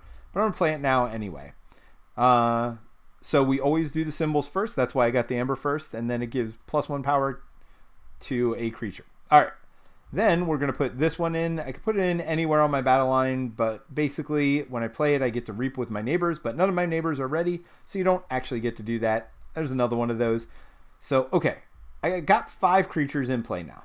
That's good. That means I can attack 5 times, taking away 5 amber. Of course, as they get creatures out, I'm going to have to deal with that. Oh, I now want to pay 2, so I'm going to pay 1 dark amber and 1 regular amber to flip this back over. Okay, that felt like a really good turn. It felt like I got ahead there. And I finally get to draw a full hand of cards again. So I got that going for me. Got some Untamed to go with my Untamed creatures. Got a couple of Sanctum and some Shadows. So, let's see. Mason says, Noisy Swabber would have broken chest when it was destroyed last turn too. Ah, good call. So that actually helps me. 1, 2, 3, 4, 5, 6. Good call. So they do have enough to make another chest. So that actually worked out really well for us. There might have even been 2 of those. Because there was one at the end here, and I think there might have been one that I just drew. So they might have actually destroyed 2 chests. I'm not going to worry about it right now, but I do control more mutants than them, so they have to spend 8. 1, 2, 3, 4, 5, 6, 7, 8 to build a chest at the beginning of their turn. That is the first thing they do. Good catch, Mason. I appreciate that. Then we're going to draw 2 of their cards. So the first one is when it reaps, if a card with one of those symbols has been played this turn, replace the current location. Okay. I haven't seen only one of those symbols, really, the entire time, so maybe I'm missing them, but I gotta also Destroy the most damaged creature at the end of my turn. They're all 0 damage. I'm going to get rid of this one. Although, yeah, I'm going to get rid of this one. It makes me sad, but I think that... No. I'll just get rid of one of these two. Although, then when I'm going to get rid of this one. Now it gives me a really strong Untamed turn. Okay, so, yeah, got to remember this. Destroy the most damaged creature each turn. All right, prey a flank creature. So it's going to attack a flank creature. Play, purge each non-adventure upgrade card attached to the Royal Fortune. Okay, then archive each structure artifact from the adventure discard pile. All right, so do they have any artifacts? Well, let's search and see. All right, so those are all creatures. That is not an artifact. That's not an artifact. That's not an artifact. Okay, so they don't have any artifacts at this point. I thought they got one at one point, but I don't know. Maybe I'm thinking of my other game that I played the other day. Purge each non-adventure cards, then archive each structure artifact from the advanced... Let me just double check. Yeah, artifact. All right. So they don't have an artifact. All right. So those both come in. Then this is going to activate, flipping this to its unactivated side. All right. So they do have 3 chests and they have 3 amber here. But I think it's about time to go to town on these fellas. All right. Let's see what this does. Omni. Heal 1 damage from a friendly creature. So if I damage them, the problem I'm going to run into is I'm going to be the creature that this destroys. Right now, everybody's got no damage. So right now, everybody is going to... I get to pick who gets destroyed by this. So because of that, I think I'm not going to do a whole lot. I'm going to put this creature in because the tide is mine, comes in ready. Then... actually, I want to keep a strong flank creature because there's a lot of attack flank creature options here. And then I'm going to put this artifact in. When I do, I get an amber because there's one in the corner of it. And it is a location. Every turn, I'm going to be able to heal 1. So I could kill this. Oh, no, because I can't do it this turn because it comes in or exhausted. All right, so let's see. We're going to just attack the Royal Fortune over and over and over. So anybody have any attack stuff? Nope, they all have play. All right. So this one comes in ready. So attack, attack, attack, attack, attack. So 5 attacks. First attack. Second attack. Third attack. Fourth attack breaks the chest.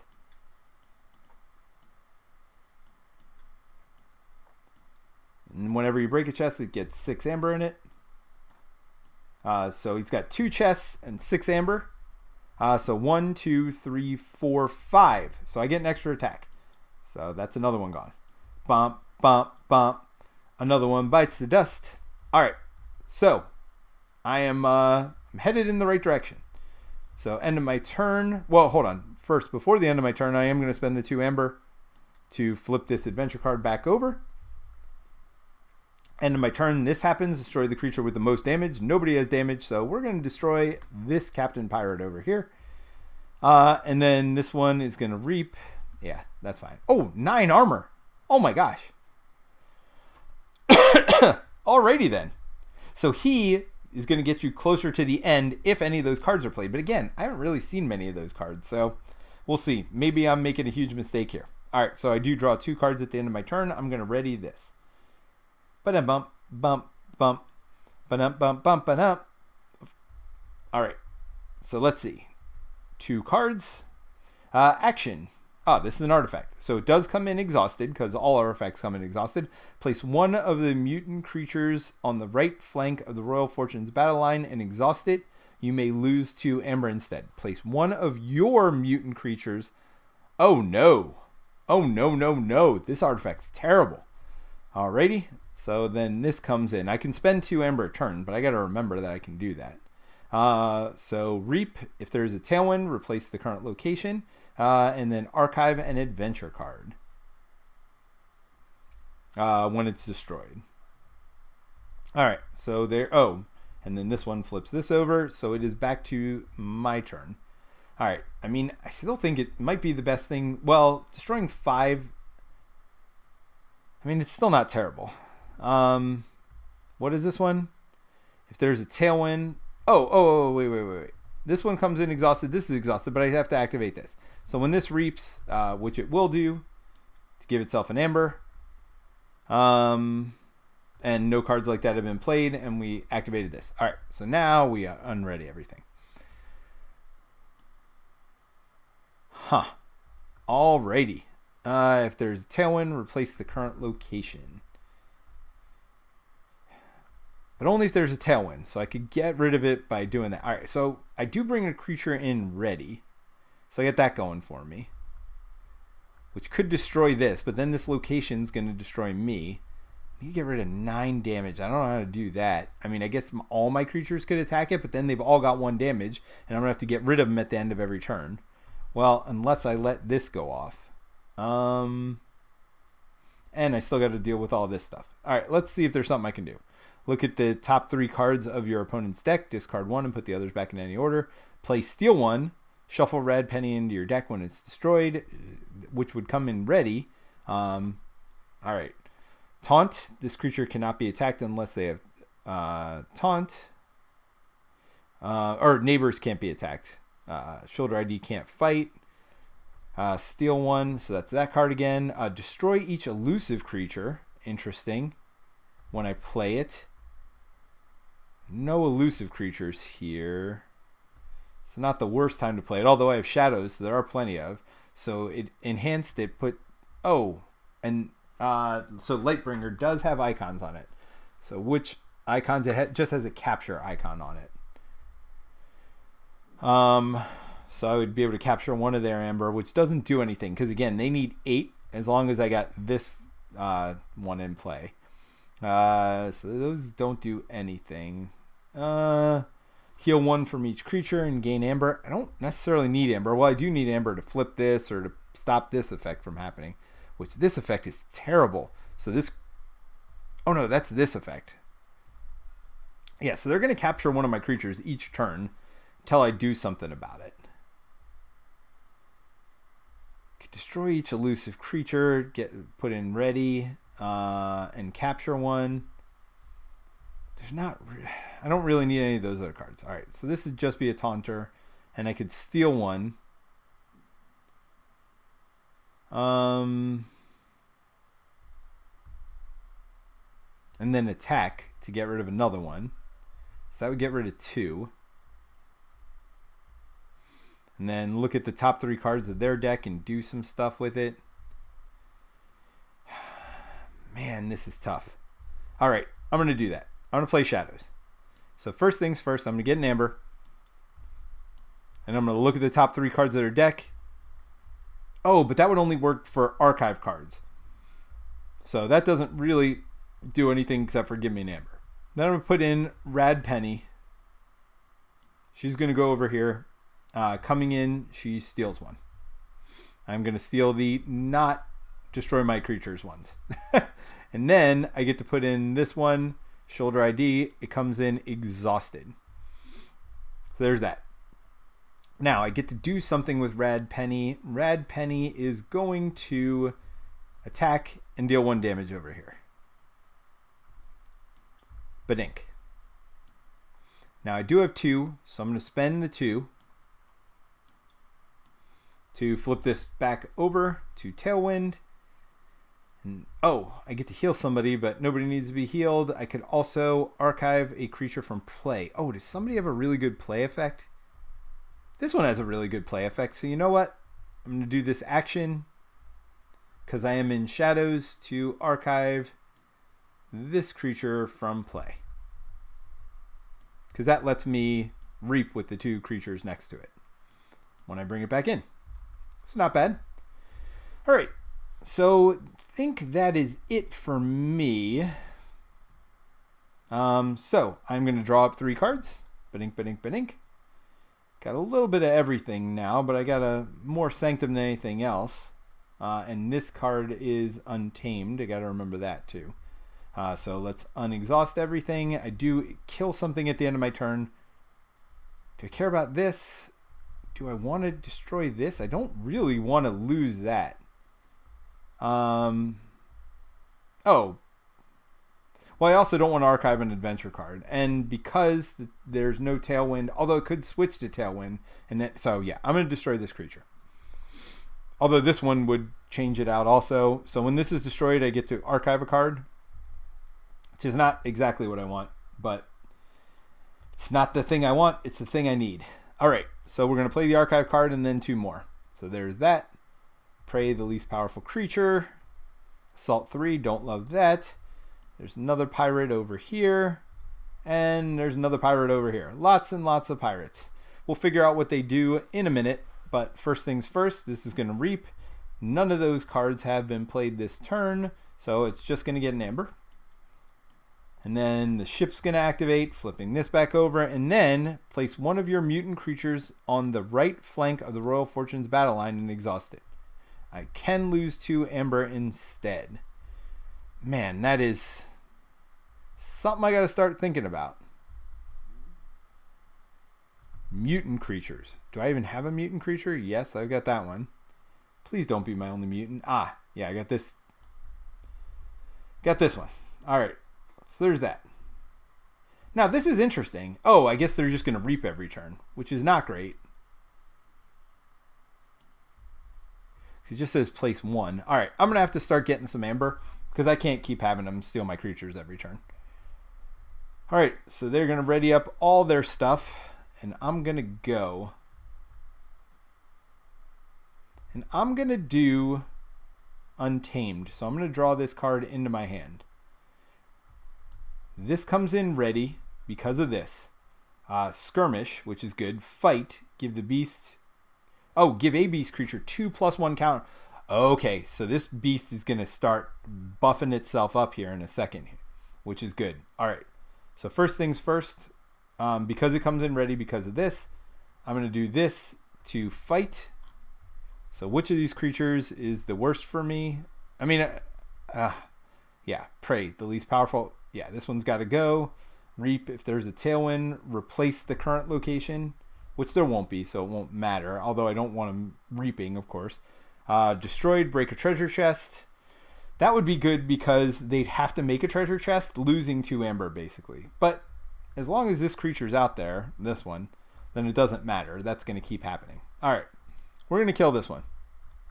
When I do that, I get to give a beast creature 2+1 power counters, which is good because he's just going to become a beast. He's already a beast. He's going to become more and more of a beast. Rad Penny doesn't get to do anything. I got some stuff here. We got a Niffle Ape. Is there anything I can just poke away with my Niffle Ape? Not really. Because I don't want to damage anything. Because again, if I damage something, then that'll have to get destroyed by this. So Niffle Ape, I guess. I mean, I could poke him.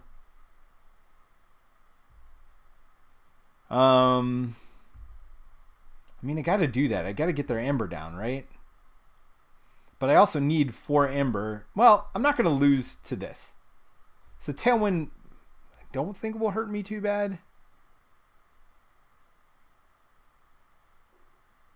Well, it would hurt me with that one. All right, you know what? We're going to do this. So I'm going to destroy that one at the end of the turn. So because I want them to form a treasure chest. All right. So I need to reap though too. All right, I'm just going to reap. 1, 2, 3. So that gives me 3 amber. 1, 2, 3. Then when I play this card, play it anywhere I want. Let's say here. I get to reap with both of its neighbors. So this one's going to reap, giving me a 4th amber. Okay. So I'm going to spend 2 of this amber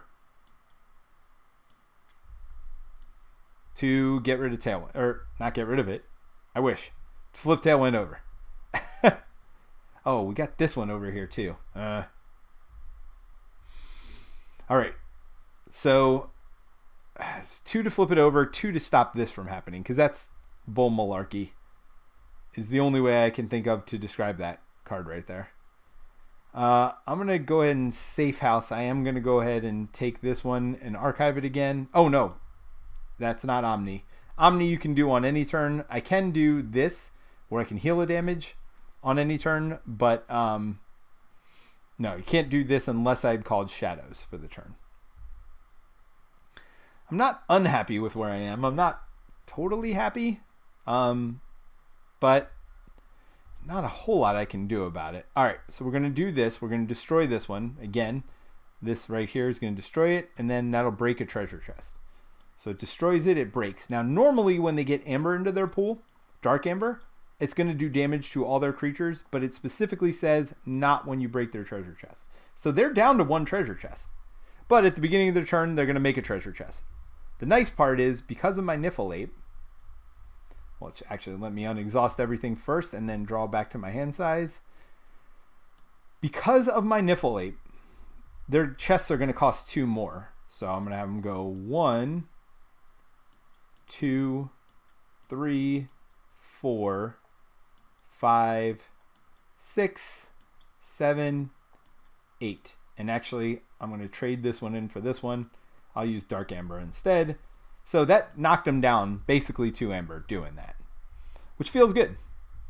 And I still have my 2 Amber to stop this garbage from happening. All right, so we're going to do their turn. So, oops, not that card. We're going to draw this card. Ooh, what is this? The main sale. Action. If there are 6 or more pirate creatures in play, replace the current location. Ah, so this is when they get a bunch of pirates, we're going to replace it. Oh, this is an artifact. So this is a way to replace locations. So again, they're trying to get to the bottom of this deck, because when they do, the bottom card here is a final stretch.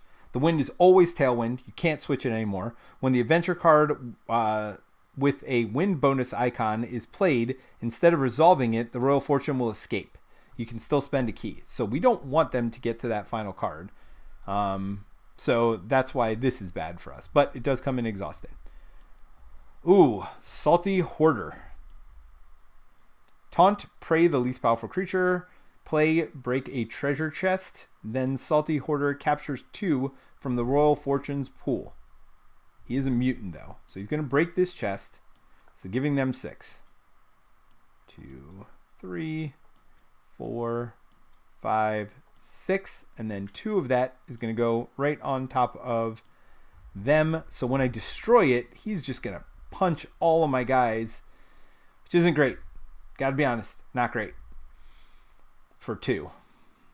All right, so let's start at the beginning here. So this one reaps. No cards with that symbol were played this turn, I don't think. Nope. So they're going to reap for 1. Then this one's going to reap. If there is a tailwind, replace the current location. There is not. So we don't replace the current location. They're not going to do anything. This one's going to flip. This one's going to reap also. Yes, it's my creature reaping against me. Wonderful. And then this one. So I would steal another one of my creatures if I don't pay 2 Amber. Well, I definitely have to pay 2 Amber. No question about that. And then I am done. All right. So we are going to ready up all their cards. And it is back to me. So the smartest play looks like I should be playing Untamed here, because I just got a lot of stuff going on. This one, yeah, I got to. All right, let's see. I mean, is there anything that could make me heal 1? Doesn't matter. Ready and fight with a friendly creature. Deal 2 damage to the attack creature's neighbors. Ooh. Smite might do it. Play. Purge the most powerful creature. Which right now is a 6. Okay. And Purge means gone from the game forever. Okay. So there is something that can make me not play Untamed this turn. Now, I'm not going to have a lot of Amber. Let's see. Some of these cards, Smite does have something on it. It's a capture. So I do get to capture one of theirs from my Smite card. Any of these other cards. Yes. Venomous Lightbringer also has something. Venomous Lightbringer also has a capture icon on it. All right, so I'm going to capture 2 this turn in addition to everything else I'm doing. Okay. Destroy each elusive creature. Well, let's start with that. Do I have any... So this is a thief, but not elusive. I don't have any elusive creatures. That's not elusive. None of their stuff is elusive. All right. So this is a safe one to bring in first and bring in ready. All right. So because of the tailwind or headwind, bring this one in on a flank, and I do get to capture an amber. Now it does not, because of this symbol on the top, does not have to go on this creature. So I want it on a creature that's going to live, though. So I'm going to capture onto this one. Niflheim got 6 life. That seems pretty safe. Oh, if I put it on a mutant, then I don't take any damage from it? Yeah. And then if I get destroyed, I'm going to end up doing damage to them. All right, now I am going to get 2 damage from this, so maybe I don't do this first, now that I think about it. Well, no, we are going to do that first, because I'm going to heal a bunch of damage in a second, too. Okay, so then, yep, this has the same amount, so that's good. Smiter. Action, ready and fight with a friendly creature. Well, we're not there yet. Play. Purge the most powerful creature. All right, so we're going to do this. Does have a gain an amber symbol on it, so that's good. Got that going for us. Then we are going to purge the most powerful creature, which I'm going to call this creature, which means I get its 2 amber into my pool, which is not great. And this is purged. This is gone from the game forever. And then no effects there. All right. So, I get to purge their most powerful creature. Now, I did get 2 here, which means I'm getting 2 damage on any non-mutant creature is going to get 2 damage, which means this is going to be a real issue here. So that's a non-mutant. That is a mutant. That is a non-mutant. This is just going to die. This is just going to die. This is going to die, but when she dies, shuffle her into my deck. This one is going to get 2 damage on it. And this one's going to get 2 damage on it. Oh. I mean, to kill one creature, I just put myself in this thing's harm's way for a long time. Now, I do have Cleansing Wave. Heal 1 from each creature and get an amber for each thing healed this way. So these are all at 1. So I could technically make it so I'm not the most damaged creature, potentially. So that was 1, 2, 3, 4. So I get 4 more amber. 1, 2, 3, 4. You know what? And I shouldn't be putting... Oh, I should just lock my card. Oh my gosh. Rookie mistake. Rookie TTS mistake here. All right, so I got a lot of amber. So I should be able to flip this over and do stuff. By the way, the only reason this came in ready is because I have Tailwind. Oh, Red Penny was a mutant. Good call. So let's search. She is a mutant. Totally spaced on that. Good catch. I think she was here in my battle line, if I'm not mistaken. Let me know if you think I'm wrong. It was either there or 1 spot over. Can't remember. I don't know that it's going to matter in this situation. All right. So let's shuffle those up while we can.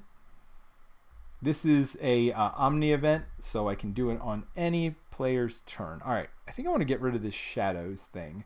So I'm going to heal this one.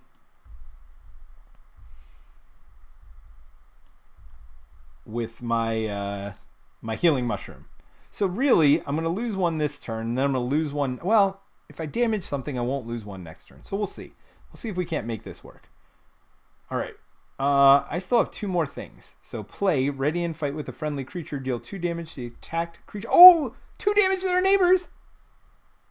That actually works. Potentially. Huh. All right. So I get to ready the creature too. I think I'm going to do this one.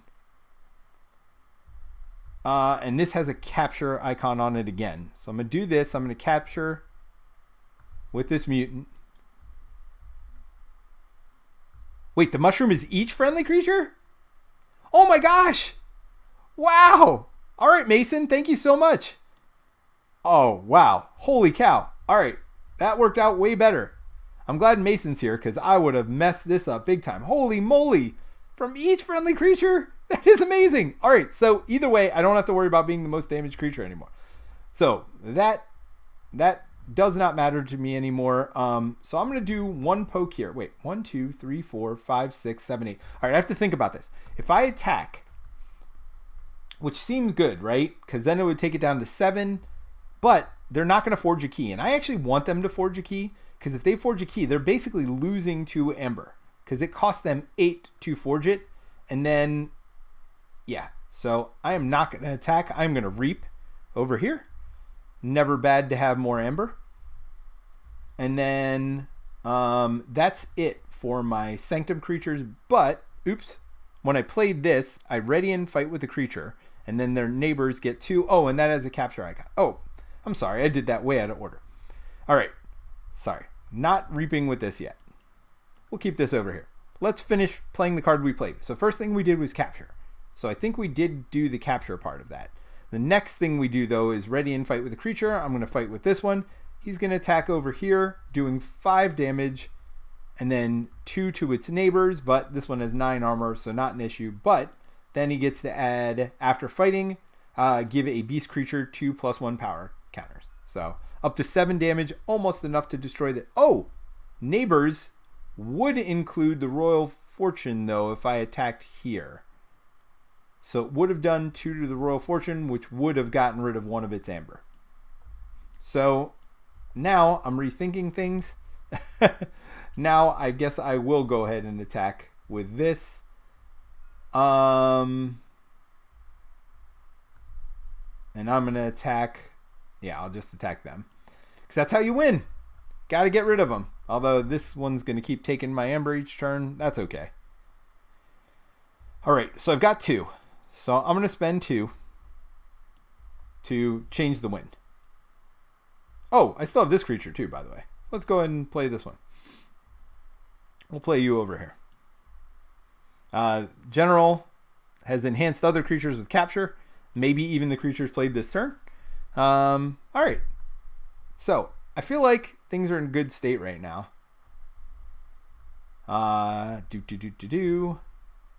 So I think that is going to be the end of my turn. So let's go ahead and ready everything. I'm going to draw 5 cards. And then I get to destroy a creature at the end of the turn. We're definitely destroying this one. All right. Yeah, I feel like things are in a good spot. All right, so they only have 6. They can't forge because of Prismire over here. Is that the one? Yeah. Prismire. All right, and then they're going to do 2 cards. Ooh! You may exalt any number of your creatures with a blue amber. That means put a blue amber on it. Then destroy each of your creatures that does not have any blue amber on it. Huh. So I guess I'm exalting all my creatures with blue amber. So exalt. The armor takes that. All right. So we're going to exalt and give it a damage.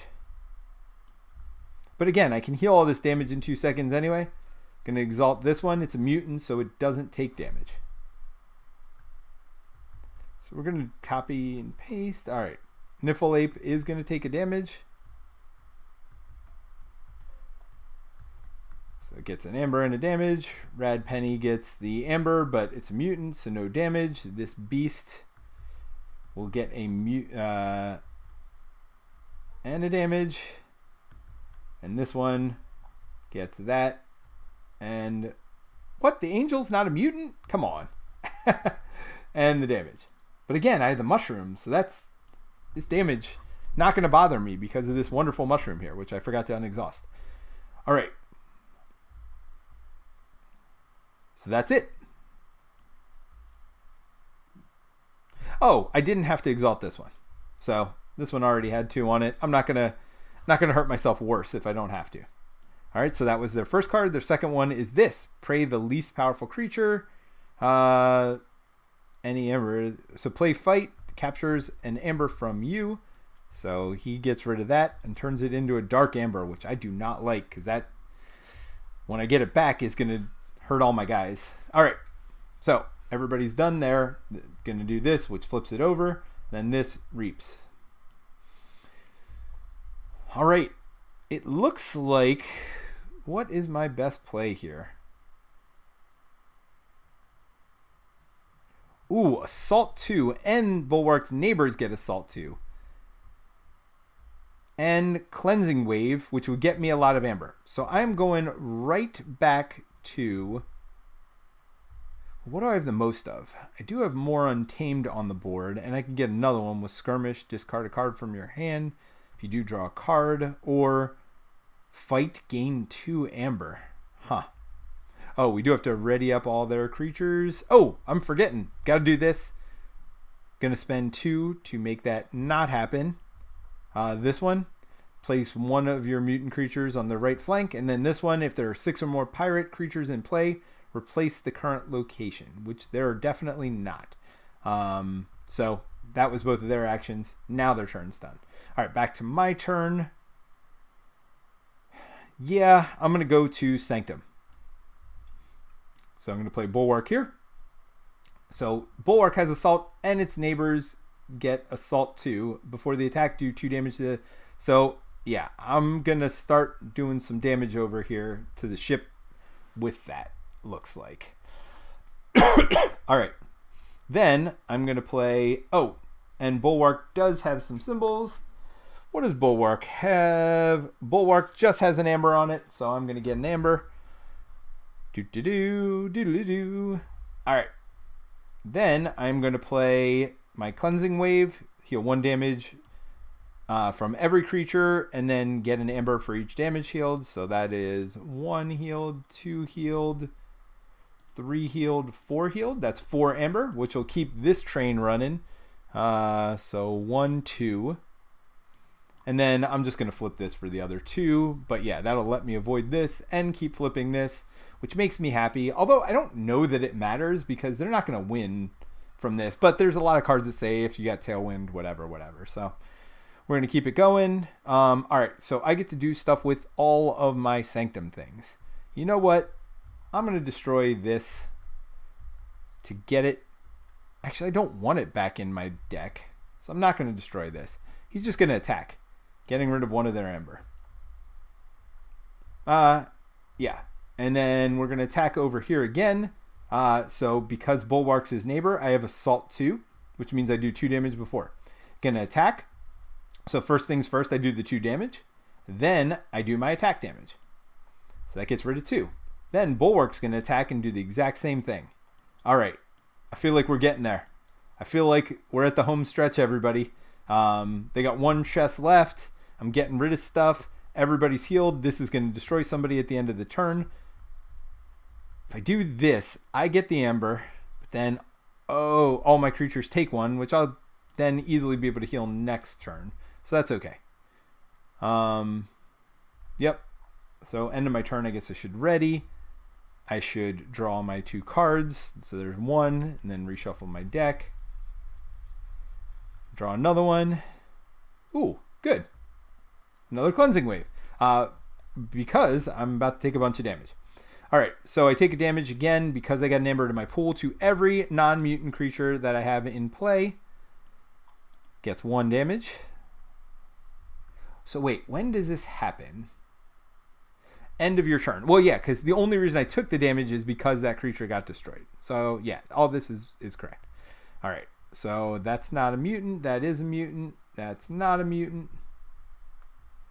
This is a mutant. This is not a mutant. This is not a mutant.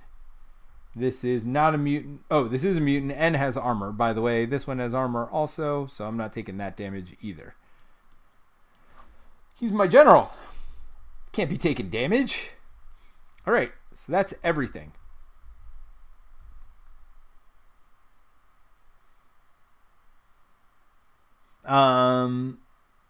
So yeah, Mason reminded me to do the artifacts too. Totally forgot to do that. Thank you for reminding me. I did do that. Let me see something. Mason, By the way, Mason, are you the designer of this mod, Mason? Let me know. And yeah, I'll have some questions for you. Or maybe we can even get you on a Skype call and bring you in. Bring you into a conversation. And, you know, talk to you about the mod after we're done here. All right. Done with all of that. All right. I am done with my turn. I did all the damage, so it is to their turn. So let me see. Play. Choose. So first things first, we have to do the symbol. So the symbol on this is that, which is to resolve a win bonus. First, flip the win card, then exhaust the Royal Fortune. Now, there is variants to make it harder that would not exhaust the Royal Fortune, so he might actually be able to escape at the end of the turn, but we are not playing that variant, so in this case, we are not doing that. Then, choose a house on your identity card and exhaust each friendly creature from that house, then gain a chain for each ready friendly creature. Okay. So chains, if you don't know, let's choose a house first. So I'm going to choose Untamed.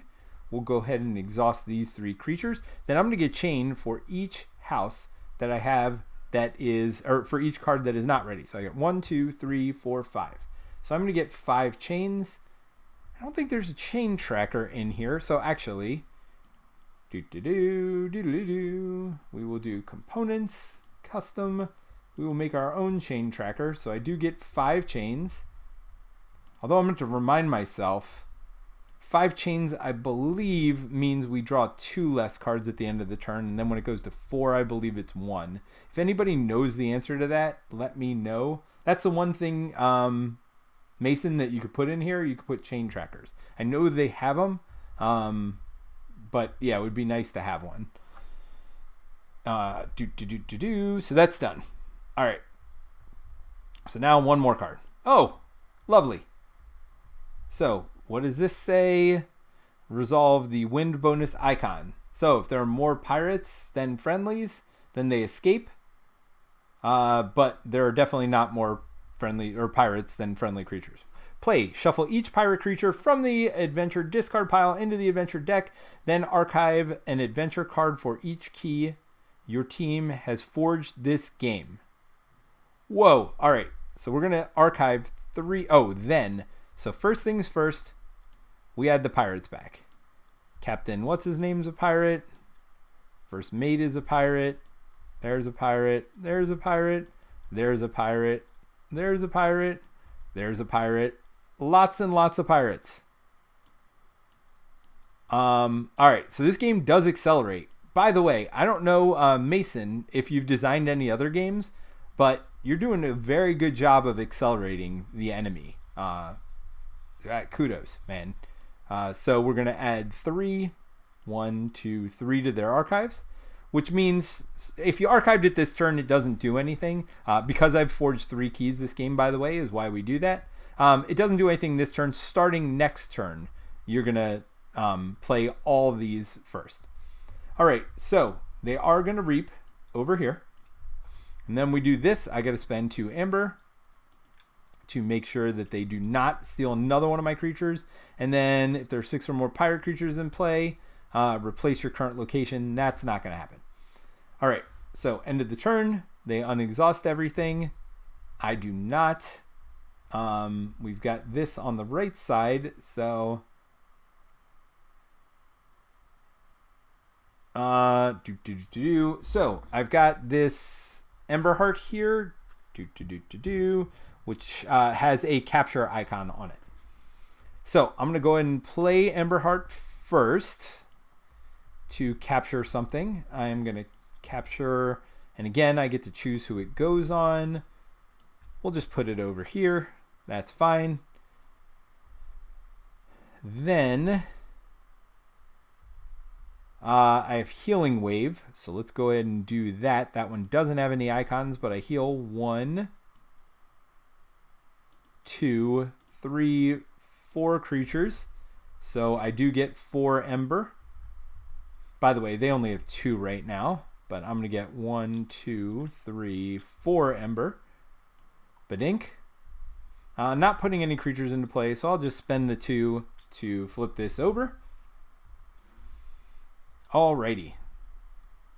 And then, when I played the first card, I'm sorry, I don't just capture some. I also exalt, ward, and fully heal a friendly creature. So exalt puts an amber on them. So, and then warding puts a ward token on them, which means the next time they would take any amount of damage, they take no damage and just get rid of the warding token, and it would have fully healed them, but they're already fully healed. All right, so we're going to attack again the main boss card for 2, 4, 5. So let's see what that looks like. So the first 2 go away. Then I do 1 to destroy the treasure chest, which brings out 6. And then just as a reminder why we're doing 2, so we have assault. Anytime we attack the Royal Fortune, anytime it takes damage, so you read each time the Royal Fortune would take damage, it loses 1 amber instead. Doesn't matter how much damage. So this is 2 sources of damage though. Assault, before the creature attacks, deal 2 damage. So that's how we got rid of it. We assaulted, which got rid of 1. Then we did the attack damage, which got rid of another 1. The Royal Fortune doesn't attack us back. It doesn't have an attack. Then we just did a normal attack with the general to break the chest. And now we are attacking with the Lightbringer, who, because each of Bulwark's neighbors gains assault 2 as well, he also has assault. So we're going to get rid of 1, 2 of their Dark Ember. And they're down to 4. Shouldn't be a problem to get rid of it next turn, but you never know. We'll see. So end of my turn. I'm going to draw back up. Now I do draw because of the chains. I think I dropped the 2 less. So I'm just going to knock a chain down. I think it's every 6. Let me just go grab one of my chain trackers.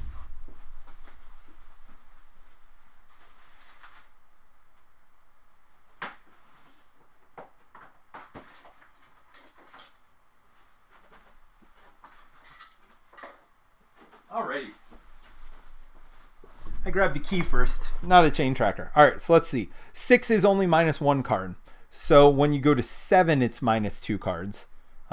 So I only had 5, so I get -1 card. So I would draw up to 5 cards. So that's what a chain means.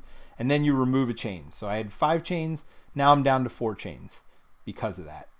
So I draw 1 card and I reduce my number of chains. Now, let's say I don't play any cards next turn.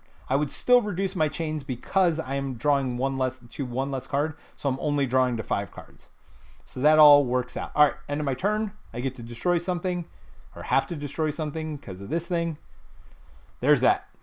All right, so this turn, So bottom line is I should be able to win with them only having 4, but they're gonna have 3 cards, artifact plus 2 new ones. So we'll see. So that's a creature.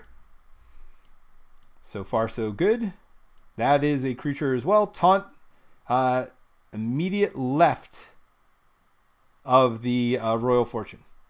So that's a shame. Now that's taunted, so maybe not going to get to destroy it this turn. Oops. I don't know that the order matters, but that's another creature. Prey the least powerful. All right. So there's that. Ooh, what's this thing? Dark Ember Cannon. So this is a structure, an artifact. After the player on your team forges a key, you may destroy the Dark Ember Cannon. Well, that's not going to happen the rest of this game. So no way that's going away. And what does it do? Action. The Royal Fortune gives you an amber from its pool. So it's going to hurt itself by shooting this Dark Amber at you, but it is going to hurt because it gives it to you every one of your non-mutant creatures. So that's kind of fun. Thematically, it's shooting Dark Ember at you. And then there's this Rescue Boat. It's an action artifact. Archive a pirate creature from the adventure discard pile. You may lose 2 Ember to prevent this. So archiving again is going to bring it out on the very next turn. All right, I got to figure out if I can kill this serpent. That stupid taunt is going to stop me from winning this turn. So this one, oops, does flip this.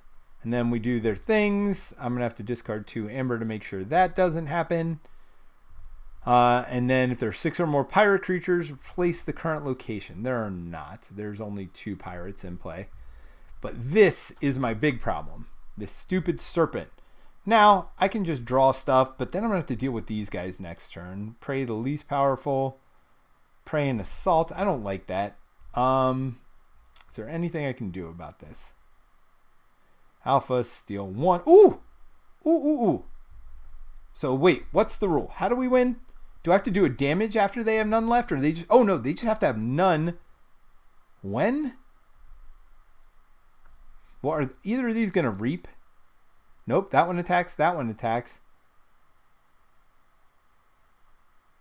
And that one attacks. Alright, so wait, what's the thing? So we win. Players win the game if the Royal Fortune has no treasure chest tokens and no amber in its pool at the end of a turn. So that's my turn and the AI's turn, I'm pretty sure. So if I can just steal Alpha, steal 1 for each friendly thief creature. Now, do I have 57 thief creatures? That's 1. So I would only steal 1. So that wouldn't be enough.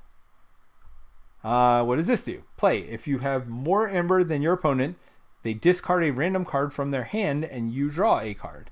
Well, they don't have cards in their hand because, again, their hand is only their archive. Play, look at the top 3 cards. Again, they don't have that. So I am going to do Untamed over here because I have some creatures that can do some damage. This one can do 7 damage. Almost there. Almost enough to kill this one. We got 6.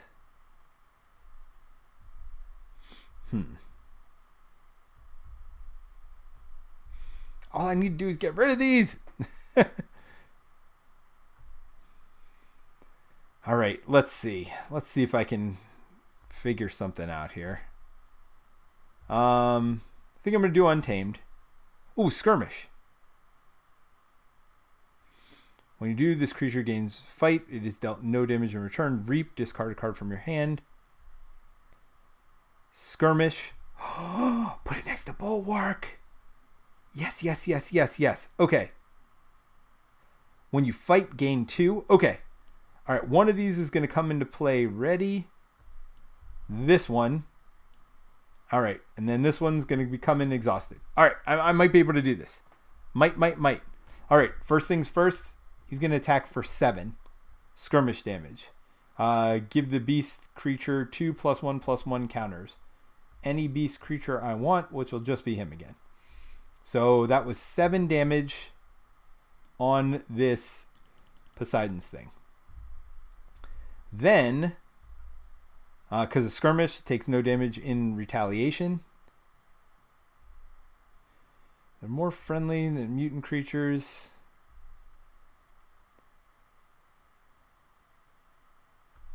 Ignore taunt and elusive. Oh, so I could attack 1 here. If I kill this, then he's going to get all this. But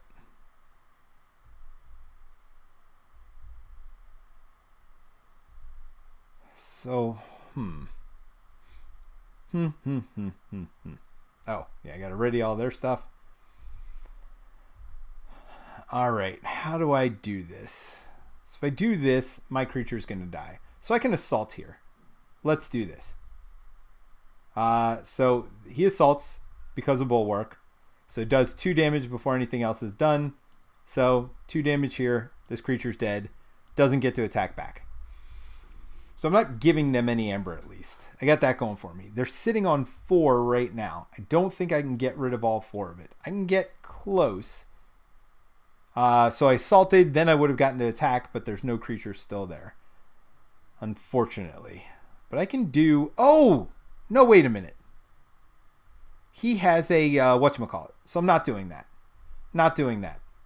Sorry. I'm attacking with this one who's got a ward. So he would take 8 damage back. He does 4 damage to that portside serpent. But then I take 8 damage back. I do 4. It was at 7 health. That kills it. Then I'm going to take the damage back, but it doesn't matter because I had a ward. The ward goes away. So now, Niffleate. Oh, did either of these have icons? No, darn it. So Niflheap is going to attack. Going to attack here. Gets rid of this. Unfortunately, again, because of Bulwark, I get Assault. But my problem is, and the only reason it came in ready is because of Tailwind. My problem here is that'll do get rid of 2, and it'll still have 1 left. Oh, this one would have captured 1 from me also. So it takes that, turns it to this when it would have come into play.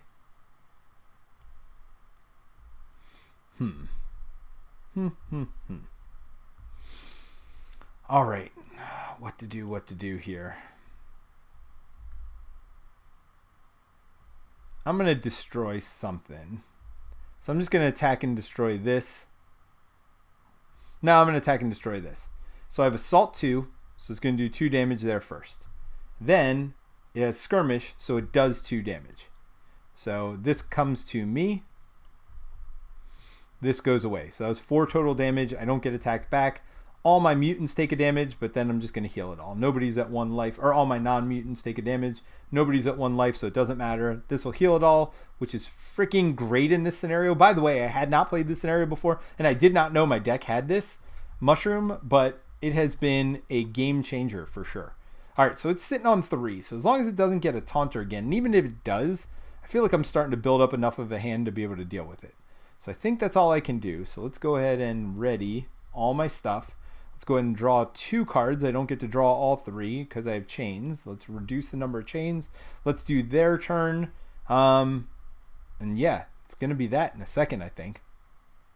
Oh, Dark Amber Cannon would have, darn it, would have ended up killing themselves. Well, that's fine. All hands on deck. So first things first. Oh, did I spend 2? I never did. Well, I would have. Let's do what I would have done. I would have flipped it. So this does flip it back. Shuffle each pirate creature from the discard into their deck. So there's a pirate. I just did this, so there shouldn't be too many pirates. I think that's it. Then archive an adventure card for each key your team has forged this turn to a maximum of 3. Is there more than one of those? Sure is. So 1, 2, 3 archived. All right, no Taunter, no Taunter. Taunt, are you kidding me? I still think I might be able to do it. Taunt, and because this is a headwind, this actually comes in ready now. Yeah, mistakes were made. I could have actually won this turn had I attacked them instead of their pirate creature. Yeah, mistakes were definitely made. So prey the least powerful creature with Assault. So that means Rad Penny. There are no whatchamacallits next to it. So it's going to kill Rad Penny getting this. It takes takes no damage because it kills it before that goes off. Rad Penny does get shuffled into my discard pile. So that is you done. Then you taunt prey the least powerful creature again. So I guess that's this one here. Play. Break a treasure chest. Then Salty Hoarder captures 2 from the Royal Font's pool. Because it didn't break the treasure chest, it says then it does that. I don't think it does it because it doesn't have a treasure chest. So we're not going to do that. But it is going to attack and kill this creature, giving itself 2 damage. Was that Untamed? It was. Oh, I do have an Untamed. I have Keyfrog, so I got that going for me. So let's move all of this over. Badink. Let's move this over. Badink. And then this is going to try to escape. It has 2 pirates, but I definitely have more creatures than 2, so it's not going to do any of that. Then it's going to try to do this. I'm going to pay 2 to make sure it does not steal one of my mutants. If there are 6 or more pirates, which there are not, it's going to take its Amber Cannon and it's going to shoot me, doing 1 damage to all of my creatures that are not mutants. Oh, man. All right, who's not a mutant? Well, that's got armor. That does not have armor. That does not have armor. That is... Oh, but he's a mutant, so never mind. Does not have armor. Does not have armor. Does have armor. Does not have armor. Is not a mutant. Did I? Nope. Didn't mess that up. All right. So he shoots one of his amber at me. And then archive a pirate creature from the adventure discard pile. You may lose 2 instead. Well, there isn't one to archive.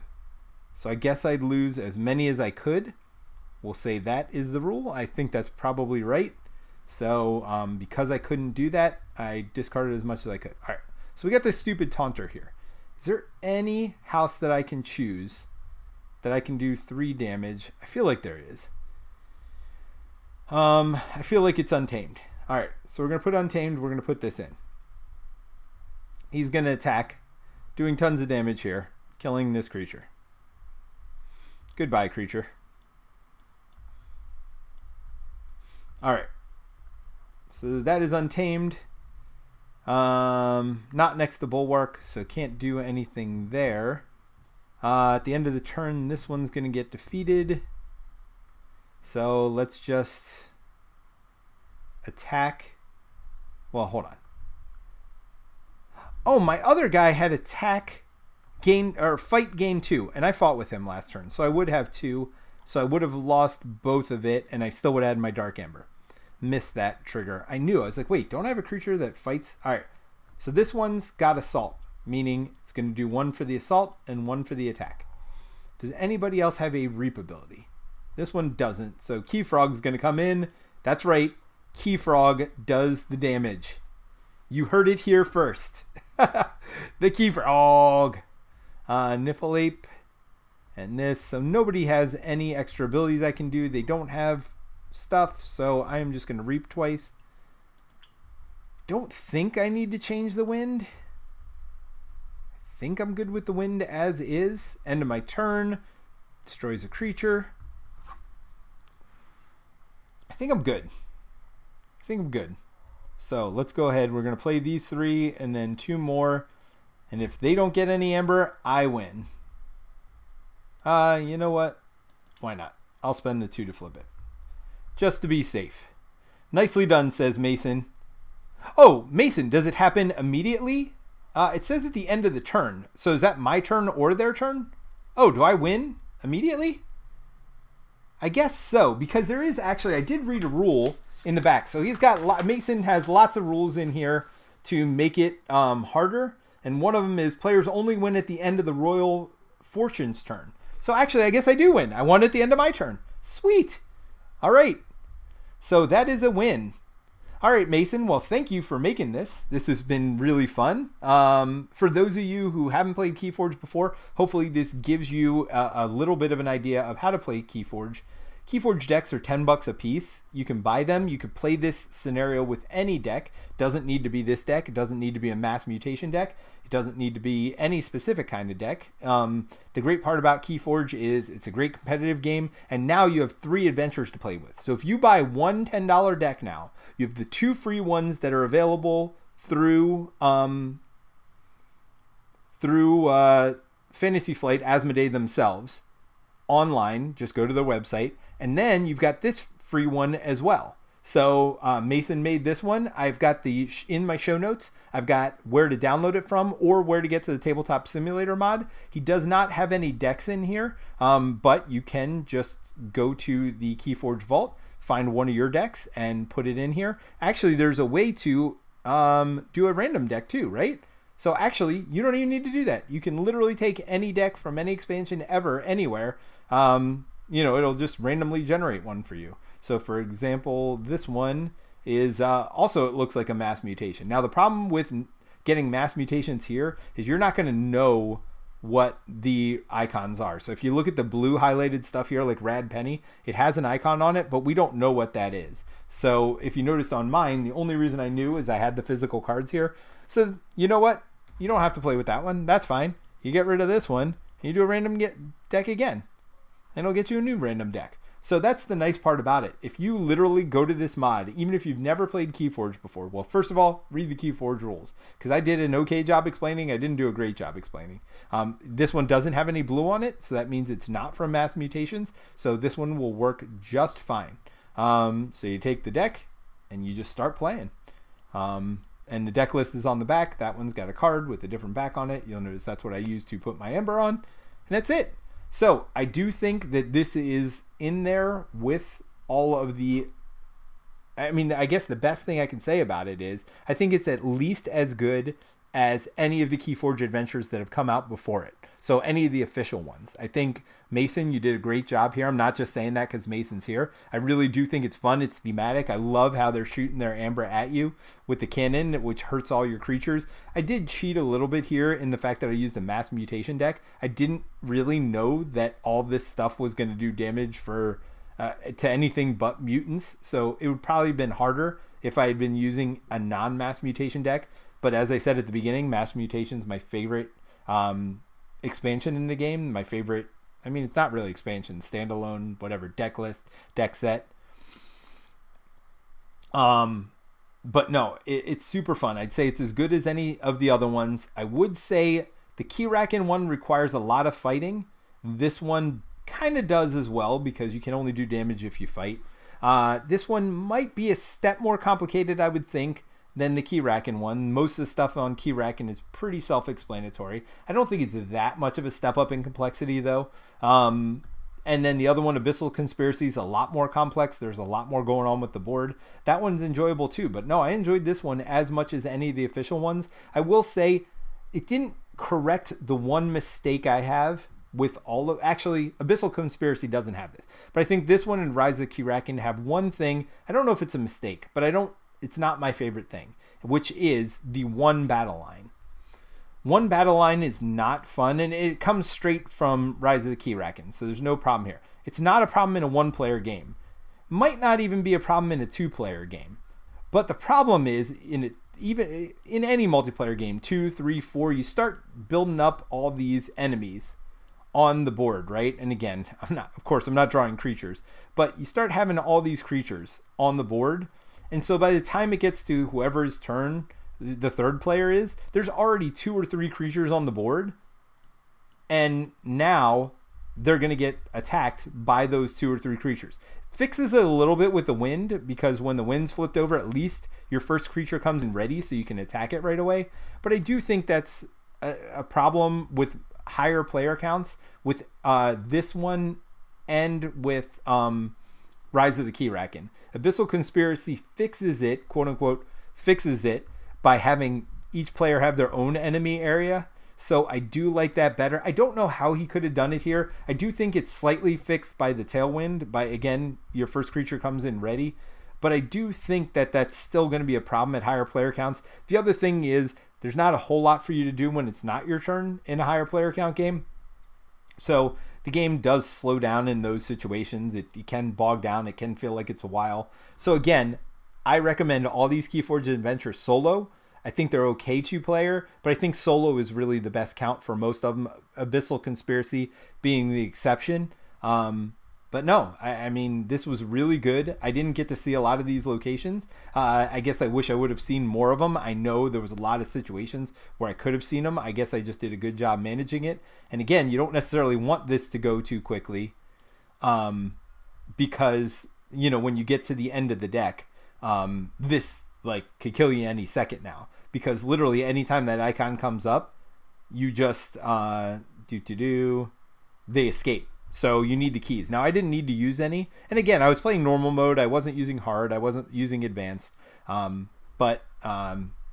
Yeah, so it gets real hard if you get to the final stretch. So I'm glad you don't go through these too quickly. But at the same time, I would have liked to see what other ones are. But you know how I'm going to see what other ones are? I'm going to keep playing this game. This is not going to be the last time I play it. I'm going to play with a bunch of my other decks as well. Next time, I'm not going to do a mass mutation deck. Who knows? Maybe I'll show another one on the stream. Obviously not right now, but I had a lot of fun with this. Mason says fair point. Great observation about the battle line. And again, he's the designer. Yeah, I mean, we not complained, but we talked about this when we talked about KeyForge Adventures originally. The Keyraken one, again, has it. It's not an Abyssal Conspiracy, but I think all of them have the higher player count, the worse it's going to be. That's just a KeyForge Adventures thing. KeyForge Adventures are for when you're by yourself. When you're 2 players, it does play up to 3 players, but again, I think there's a lot of downtime once you get to more player count, and the one row does end up hurting. But The Tailwind was a brilliant move to somewhat fix, at least, the problem where literally with Rise of Keyraken, you would be the third player. There'd be an entire row of enemies in front of you. You would maybe add 1 or 2 things to the board for whatever you have in your hand, and then immediately the creatures would go out and kill it. So at least now you got the Tailwind, you'll have 1 creature to be able to deal with it, and the person before you is going to have 1 to deal with it, and, first player. So there are ways of dealing with it, which was not at all present in Rise of Keyraken. So I like it. I had a lot of fun with it. It's going to be longer at higher player counts also because you're going to have more treasure chests, which is interesting. I don't know why that would scale based on player count. If anything, you're going to be slower because everybody's going to be behind. So I almost think that you could probably get away with just having 2 treasure chests because I don't know why player count would matter. I'm trying to think. For those of you who don't know, I'm a designer myself. So I'm trying to think if player count would matter. Probably not, because you're supposed to do 1 more than player count treasure chests at the beginning. I think you're good with 2 treasure chests and 6 amber here at the beginning. You don't get an advantage for having more players that I see. Yes, you can play stuff on other players, but basically you're getting a turn for every one of their turns. So I don't think you need to increase the number of treasure chests based on player count. I guess you're getting them more life. No, I think you're good without doing that. So that's the one thing I'd say. Even if playing at higher player count, I probably wouldn't add more treasure chests. I just think it would extend the game. Oh, I guess the place is you could have more things that increase key costs for them. So as you saw, a lot of times I was making them spend 8 so they'd basically lose 2 ember. So yeah, you might need to do more treasure chests. I think it's going to be not much of a difference at different player counts. So I think that's a way to speed up the game, is starting with less treasure chests, because I think 4 treasure chests would be a lot to get through, and I don't think you're getting through it faster. I don't see why you would. I mean, I guess you could have decks that do different things. So for example, I could have stuff that had artifact hate, which I had none of in my deck. Somebody could have that. Somebody could do more attacking and clearing of creatures. I guess specializing would help a little bit, but I don't know that it would. So that might be another thing at higher player count. You want to speed up the game, only start with 2 treasure chests. But no, it's really good. It's really good. And I'm definitely going to play it again. So it might, I think I like it better than Rise of Keyraken and on par with the Abyssal Conspiracy, if I had to choose my favorite. Abyssal Conspiracy is just so fun because it makes you do a lot of different things. This one does too. I love that it makes you use Amber to flip this, to ignore this, to do a lot of things. It gives you reason to get Amber. I love the acceleration. I actually think, this might be better. I'll have to play Abyssal Conspiracy again. Well, no, because that made you use Amber to move up and down and sideways. So that one did a good job of accelerating too. No, I think he did a real good job here. And Mason, I look forward to seeing what you do next, man. With more KeyForge adventures, because KeyForge is such a great game, but I'm not playing it as much as I used to, and so playing solo, playing cooperatively gives me more opportunities. My family likes the game better as a cooperative experience. My daughter will play it cooperative, she won't play it competitive, and my son likes it better cooperative too. And this is pirate themed, so who knows? I know, Mason, you missed the beginning. It's my son's birthday today. He's turning 14. He loves pirates. We've been doing a lot of piratey stuff, so if he wants to play a game tonight, this is what we're going to play. And we have tons of KeyForge decks, obviously. So who knows? Maybe I'll get it played again even today. But anyway, thanks for joining us. If you have any feedback, let me know in the comments, and we will see you soon. Bye!